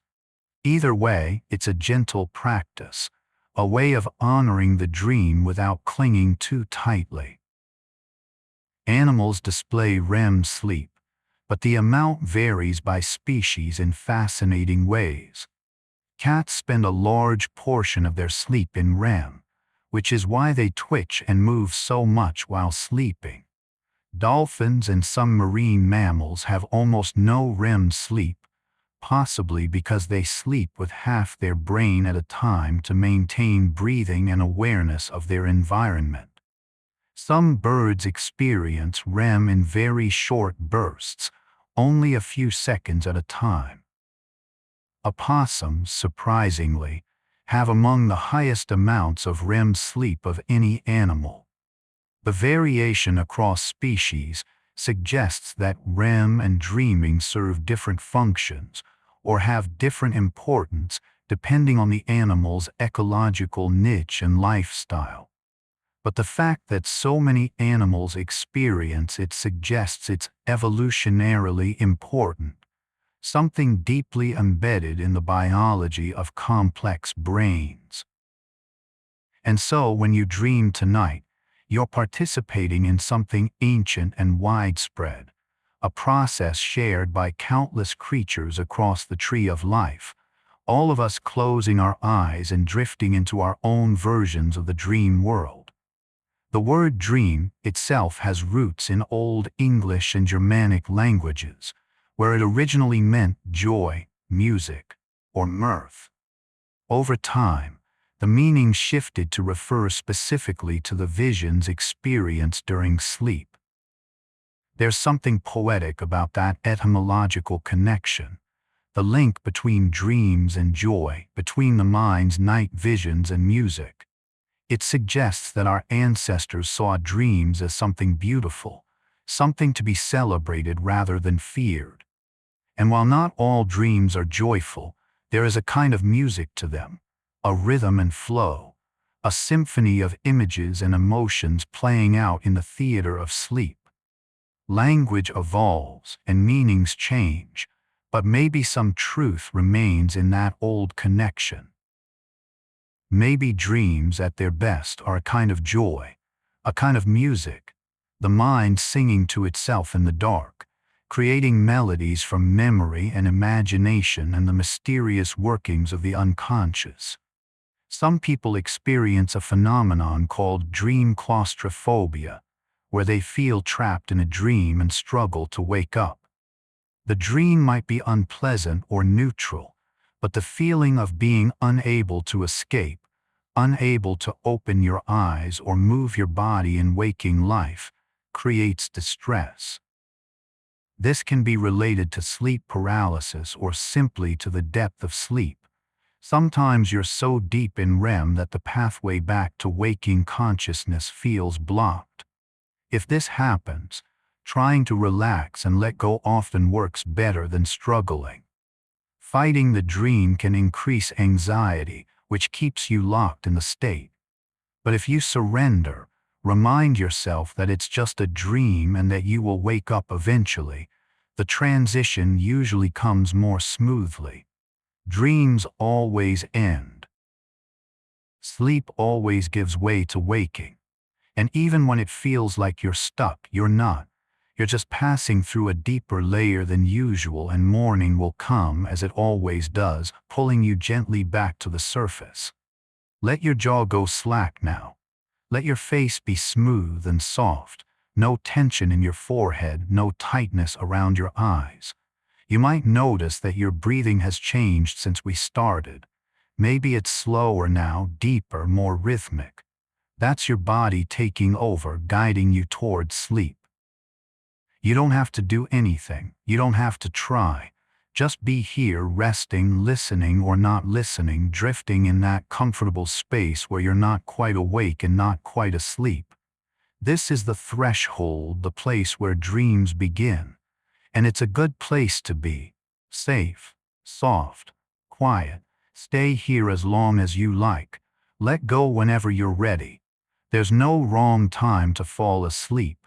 It's all exactly as it should be. The phenomenon of premonitory dreams, dreams that seem to predict the future, are better explained by coincidence and selective memory than by any supernatural ability. Think about how many dreams you have over a lifetime, thousands upon thousands, and how often events in waking life overlap with common dream themes like travel, conflict, loss, success. Occasionally, by pure chance, a dream will seem to match a later event, and that dream is remembered vividly because of the match, while the thousands of dreams that didn't match anything are forgotten. Our brains are also pattern-seeking, meaning-making machines, and we're very good at finding connections even when they're not there. This doesn't diminish the feeling of eeriness when a dream seems to predict something. That feeling is real and valid, but it's more about how memory and probability work than about seeing the future. Dreams are about processing the past and present, not about prophecy. But they can feel prophetic, and that sense of mystery is part of what makes them so endlessly fascinating. Lucid dreamers sometimes report using their lucid dreams for wish fulfillment, flying, exploring fantasy worlds, having conversations with dream characters, or even practicing skills like public speaking or athletic performance. There's some evidence that practicing a skill in a lucid dream can have real-world benefits, since the brain activates similar motor and cognitive pathways as it would during actual practice. Athletes have used visualization techniques for decades, and lucid dreaming is like visualization taken to its fullest immersive level. You're not just imagining yourself performing, you're experiencing it in a simulated environment that feels real. Of course, it's not a replacement for actual practice. Your body still needs physical training, but it can be a supplement, a way of mentally rehearsing and building confidence. And even if you're not trying to improve a skill, using lucid dreams for enjoyment is worthwhile too. Life is short, but dreams add hours to your existence. And if you can shape those hours, why not shape them into something beautiful? There's a correlation between nightmare frequency and mental health conditions like anxiety, depression, and PTSD. People with these conditions often experience more nightmares, and the nightmares themselves can worsen symptoms, creating a difficult cycle. For those with PTSD, nightmares often replay traumatic events, preventing the brain from processing and moving past the trauma. Treatments like imagery rehearsal therapy, which we mentioned earlier, and certain medications can help reduce nightmare frequency and intensity. If you're struggling with frequent nightmares, especially ones that interfere with your sleep quality or daily life, it's worth speaking to a healthcare provider. Nightmares are treatable, and you don't have to accept them as a permanent part of your nights. For most people, though, nightmares are occasional visitors, unpleasant but manageable, and they fade by morning, leaving you free to greet the day. And tonight, as you drift toward sleep, know that most dreams are neutral or pleasant, and even if a nightmare comes, it will pass and you'll wake safe in your own bed. Some cultures practice dream sharing as a communal activity, where people gather in the morning to tell their dreams and interpret them collectively.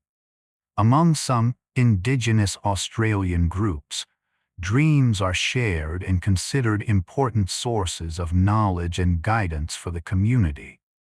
In certain African and Native American traditions, dreams are viewed as messages that concern not just the individual but the whole tribe or family. This communal approach to dreaming offers a different perspective than the Western individualistic view. It suggests that dreams might connect us to something larger than ourselves, that they might hold wisdom not just for the dreamer, but for others too. Whether or not you share your dreams with others, there's something beautiful about the idea of dreaming as a collective human experience, something we all do every night, a shared vulnerability and creativity. Tonight, as you dream, you're joining billions of other dreamers across the world, all of us slipping into our private world simultaneously, a planet-wide chorus of sleeping minds. Dream interpretation has been practiced for millennia, with countless methods and philosophies, from ancient Babylonian dream tablets to modern psychoanalysis. Some systems of interpretation are highly specific. Certain symbols always mean certain things. Others are more flexible, emphasizing personal association and context. There's no correct way to interpret dreams, and you don't have to interpret them at all. But if you find meaning in your dreams, if thinking about them helps you understand yourself better, then interpretation is a tool you can use. Ask yourself what the dream made you feel, what the key images or moments were, how they might relate to your waking life. Write them down if that helps.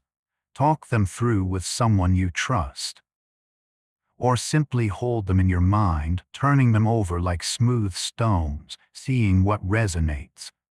The meaning is less about decoding and more about reflection, about using the dream as a mirror to see yourself from a different angle. And sometimes, a dream is just a dream, a story your brain told because it can, because storytelling is what brains do. And that's okay too. There are documented cases of people who, after certain brain injuries or strokes, stop dreaming entirely, or at least stop remembering any dreams.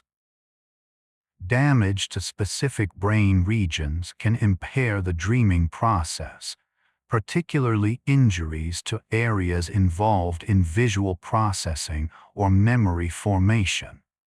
These individuals still go through REM sleep cycles, but they report no dream experiences upon waking.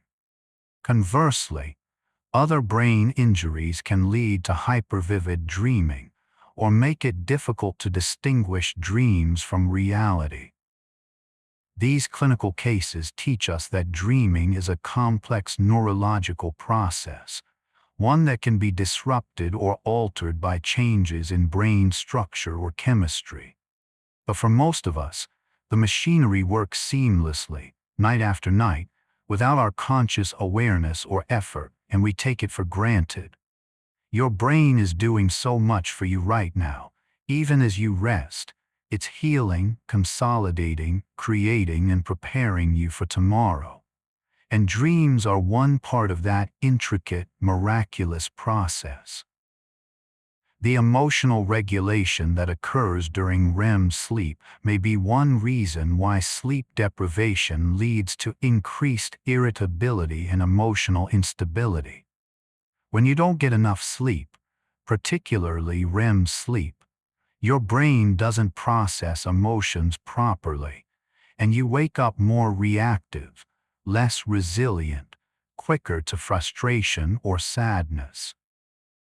Studies using brain imaging show that sleep-deprived brains have heightened activity in the amygdala, the emotional center, and reduced connectivity with the prefrontal cortex, which helps regulate emotions. You're essentially operating with your emotions turned up and your rational control turned down. This is why sleeping on it is such good advice for emotional situations. Sleep gives your brain the chance to process and regulate, so you wake with better perspective. And tonight, as you sleep, that emotional regulation is happening, quietly, invisibly, making tomorrow a little easier to navigate. Your dreams are part of that process, letting you feel things in a safe space so waking life doesn't overwhelm you. The vividness of dreams varies from person to person and from night to night. Some people dream in rich, cinematic detail, every texture, every face, every color clear and lifelike. Others experience dreams as vague impressions, more like abstract ideas or feelings than sensory experiences.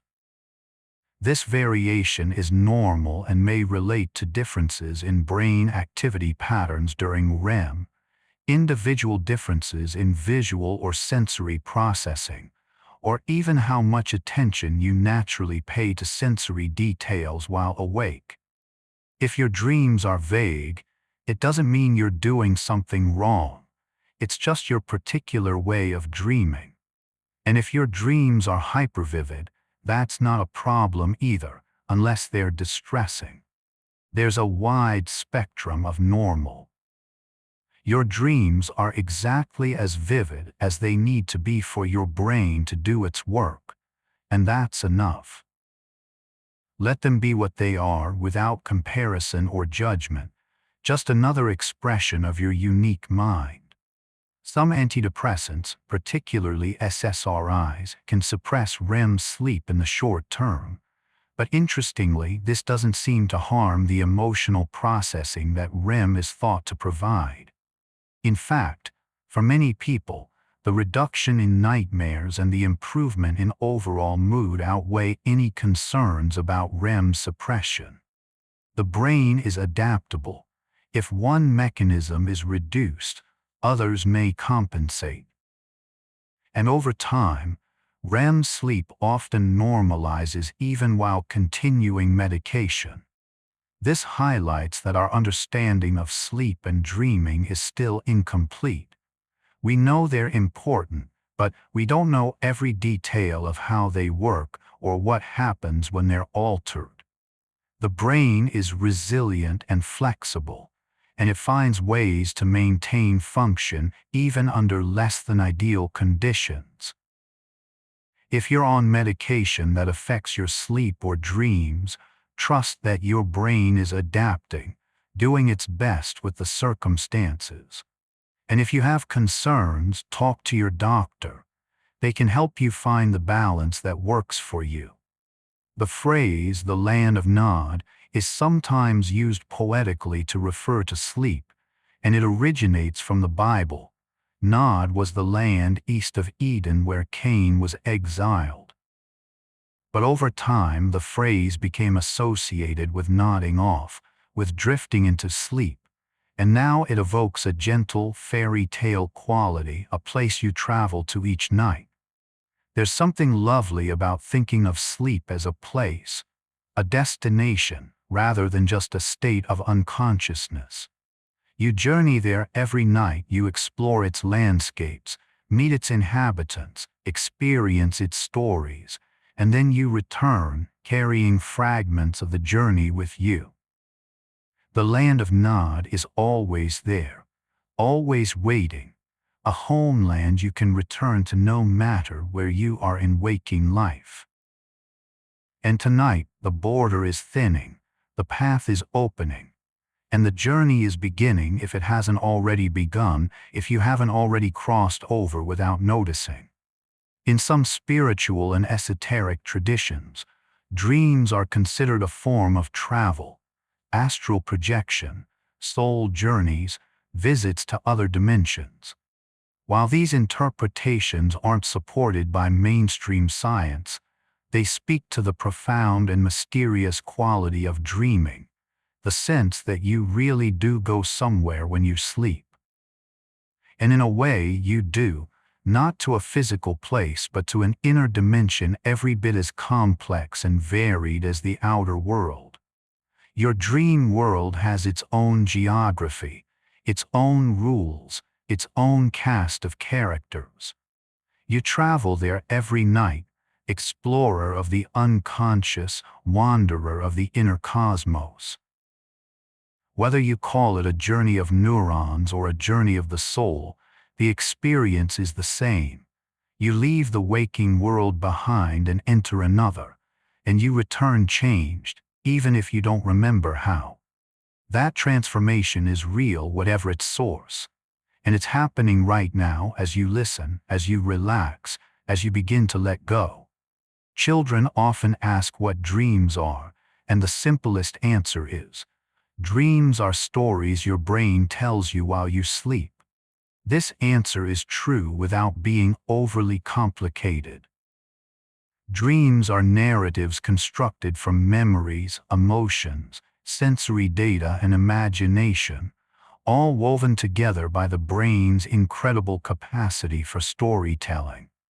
And just like bedtime stories told by a parent, dreams can be comforting, exciting, scary, funny, or strange. They can teach you things, help you process the day, or simply entertain you while your body rests. If you have children, you can tell them this, and if you are a child at heart, which in some ways we all are, you can remind yourself of it too. Dreams are just stories, and every night you get to experience new ones, fresh narratives created just for you, starring you, about you, from you. It's a nightly gift, a private performance, and all you have to do to receive it is close your eyes and let yourself drift into the land of stories, the place where anything is possible, the realm of dreams. The moment of falling asleep is called the sleep onset, and it's remarkably difficult to catch consciously. You can be lying in bed, feeling yourself drift, and the moment you think, I'm falling asleep.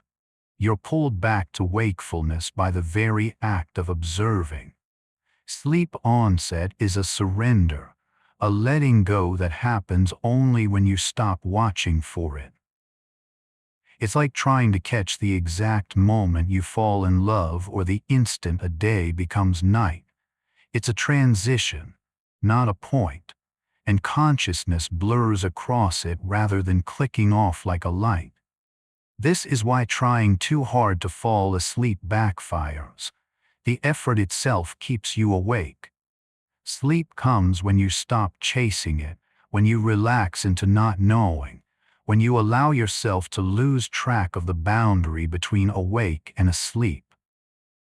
And maybe you're there now in that liminal space, neither fully here nor fully gone.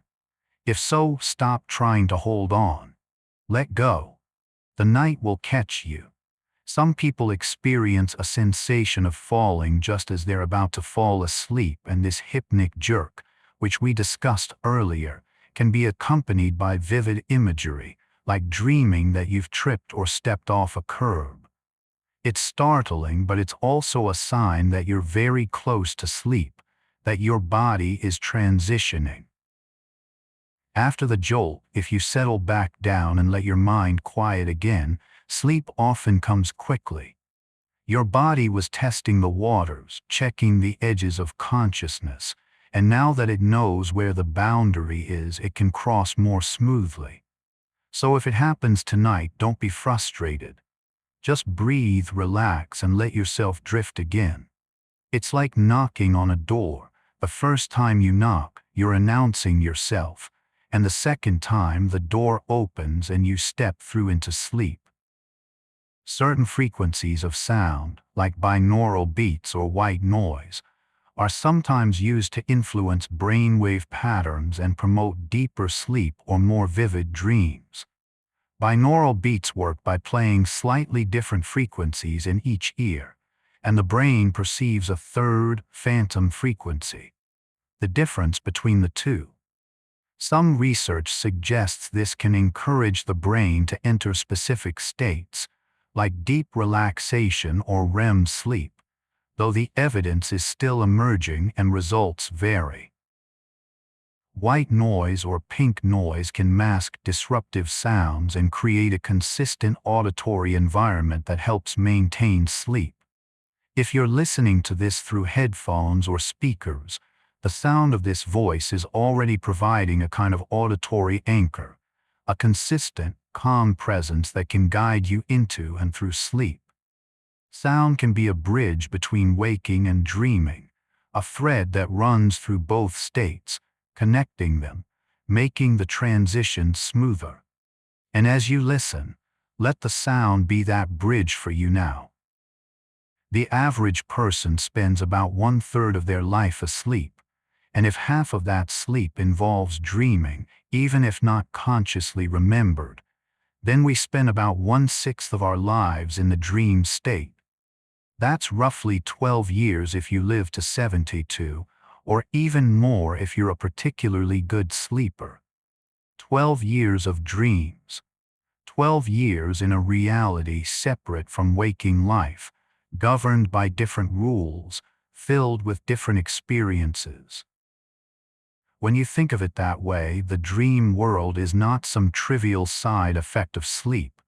It's a substantial portion of your existence, a parallel life you live alongside your waking one. And those 12 years matter, even if you don't remember most of them. They shape you, heal you, teach you, entertain you. They're part of who you are, woven into your being as surely as your waking experiences. And tonight adds to that total, another night in the long accumulation of dream time, another chapter in the ongoing story of your inner life. There's a concept in Tibetan Buddhism called dream yoga, a practice where practitioners train themselves to become lucid in dreams and use that lucidity for spiritual development. The idea is that if you can recognize the dream state while in it, You're training your mind to recognize the illusory nature of waking reality as well, since both are constructed by the mind. Dream yoga involves meditation, awareness practices, and intention setting, and advanced practitioners report being able to maintain full awareness throughout sleep, experiencing dreams consciously, and even using them as a space for spiritual practice, meeting with teachers, exploring teachings, confronting fears. This is a sophisticated and disciplined approach to dreaming, one that most of us won't pursue, but it illustrates that dreams can be much more than passive experiences. They can be a practice, a path, a terrain for growth. And even if you never become a dream yogi, the idea that dreams are worthy of attention, respect, and intention is something you can take with you into your nights. As you age, your sleep architecture changes. Older adults typically have shorter and less frequent REM periods, more fragmented sleep, and spend less time in deep sleep. This means older people may dream less vividly or remember fewer dreams, though they still dream. The reasons for these changes include shifts in circadian rhythms, changes in brain chemistry, and often the effects of medications or health conditions. But it's not all decline. Older adults often report more positive dream content, fewer nightmares, and a greater sense of peace in their sleep. Perhaps the mind softens with age, becoming less anxious, less tormented by the themes that plague younger dreamers. And regardless of age, the function of sleep and dreaming continues. Restoration, memory consolidation, emotional regulation. Your brain still needs this time, still benefits from it, still uses the night to prepare for the day. And if you're older and reading this, know that your dreams are still working for you, still valuable, still part of the rich inner life you've carried all these years. Your body is so heavy now, sinking into the softness beneath you. Your breath is slow, steady, a gentle tide. If you're still listening, you're in that beautiful in-between place, that threshold where words become sounds and sounds become feelings and feelings become nothing at all. You're doing everything right. There's nowhere else to be, nothing else to do, just this, just breathing, just resting, just allowing. And if sleep takes you now, let it. If it takes you in 5 minutes, that's fine too. There's no rush. The night is long and you have all the time you need. Let yourself be held by the darkness, by the bed, by the quiet. You're safe. You're cared for. And you can rest now deeply, fully, completely. The act of telling a dream changes it. Language forces the non-linear, multi-sensory, symbolic experience of the dream into a linear narrative. And in that translation, something is lost, but something is also gained. When you tell someone about your dream, you're interpreting it in real time, choosing which details to emphasize, finding words for sensations that may not have had words in the dream itself. The listener hears a version of the dream, not the dream itself, and even you, the dreamer, are now experiencing a retelling rather than a pure memory. But this act of translation can be valuable. It makes the dream conscious, reflective, shareable. It turns private experience into communication. And sometimes, in the telling, you understand something you didn't understand while dreaming. The words reveal the meaning that was hidden in the images.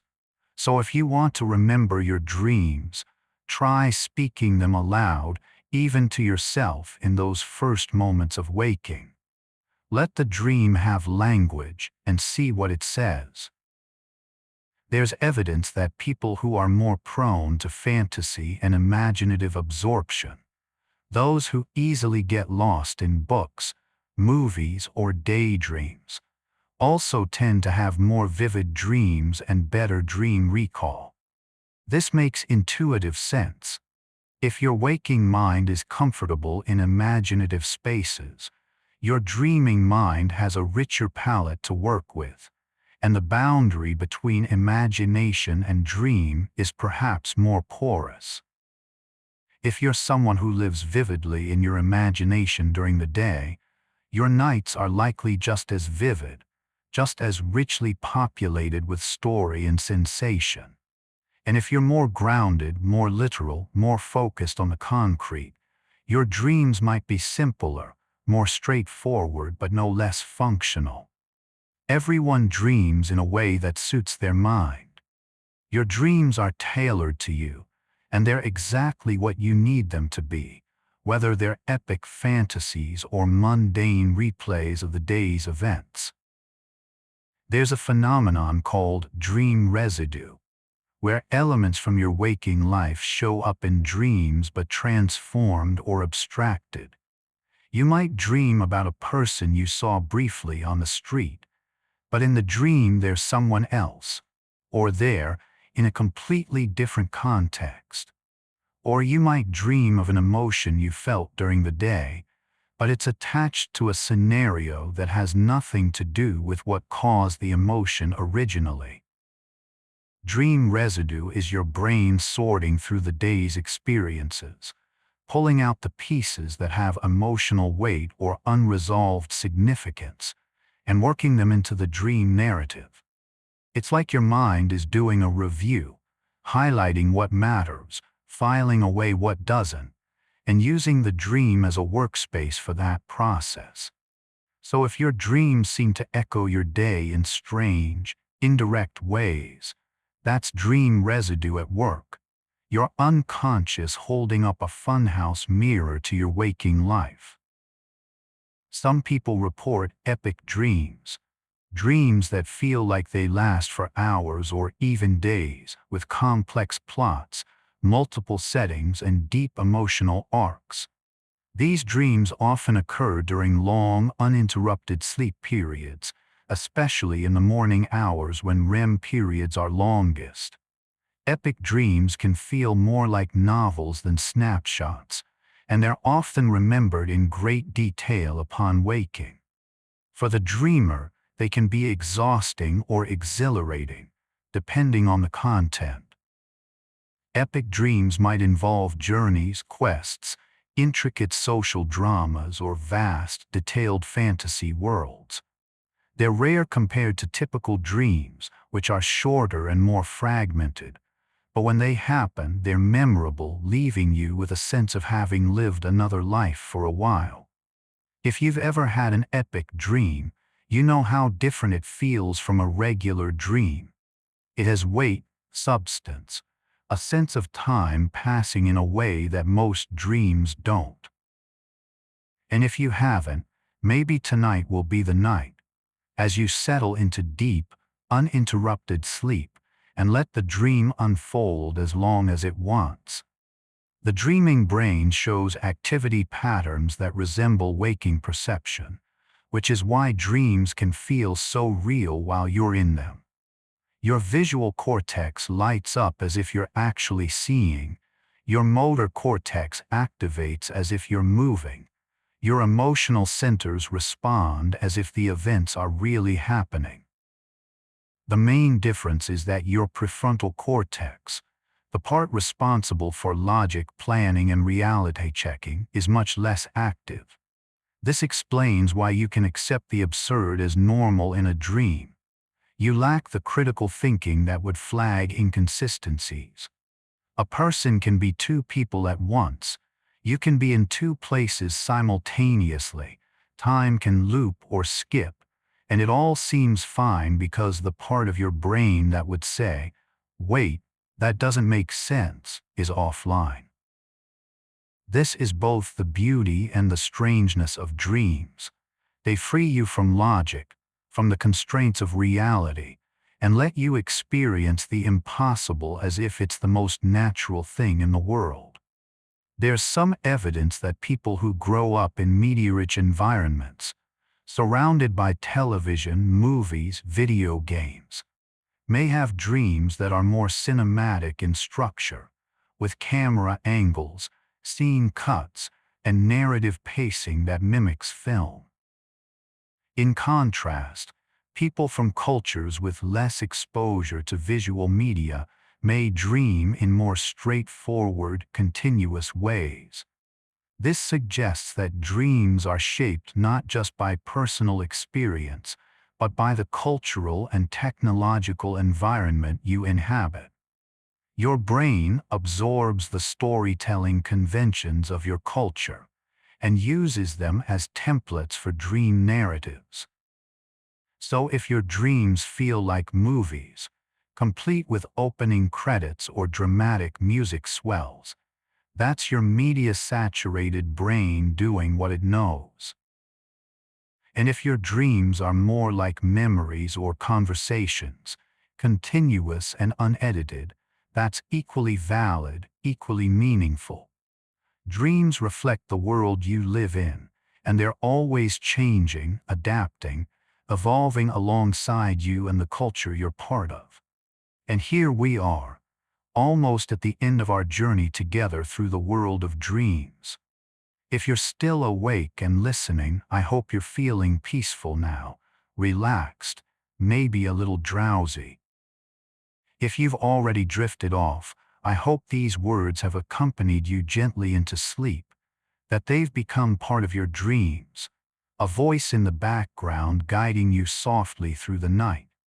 We've explored so much tonight: how dreams work, why they matter, what they might mean, the strange and beautiful ways they manifest.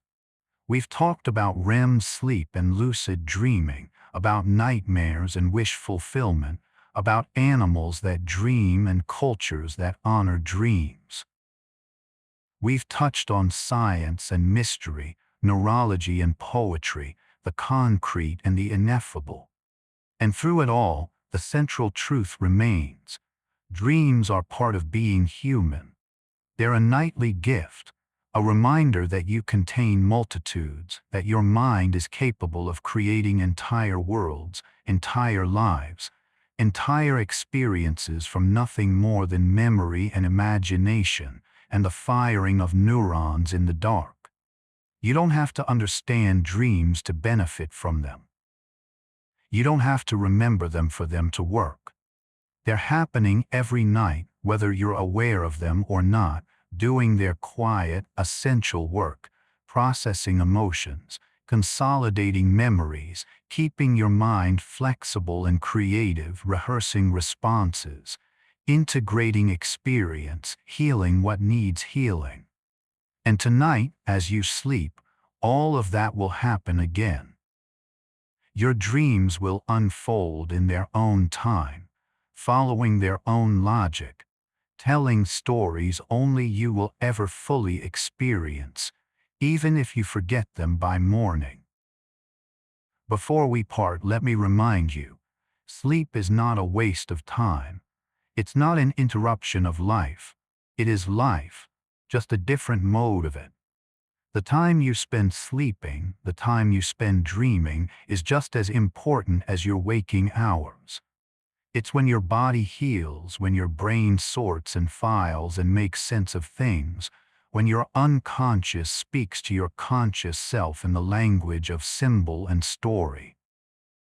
Honoring sleep, making time for it, protecting it, is one of the kindest things you can do for yourself. And you've done that tonight. You've set aside this time to rest, and that's something to be proud of. If you're someone who struggles with sleep, who lies awake worrying or restless, I hope this has helped, even a little. I hope you found some comfort here, some ease. And if sleep doesn't come easily tonight, that's okay too.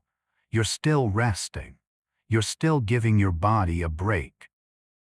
And tomorrow night you can try again. Sleep is patient. It's always waiting, always ready to welcome you when you're ready to let go. Thank you for spending this time with me, for letting me be a companion on your journey into sleep. If you found this helpful, consider subscribing to the channel, leaving a like, sharing it with someone who might need it. But more than that, just take care of yourself. Be gentle with yourself. Give yourself permission to rest, to dream, to let go of the day and trust that tomorrow will take care of itself.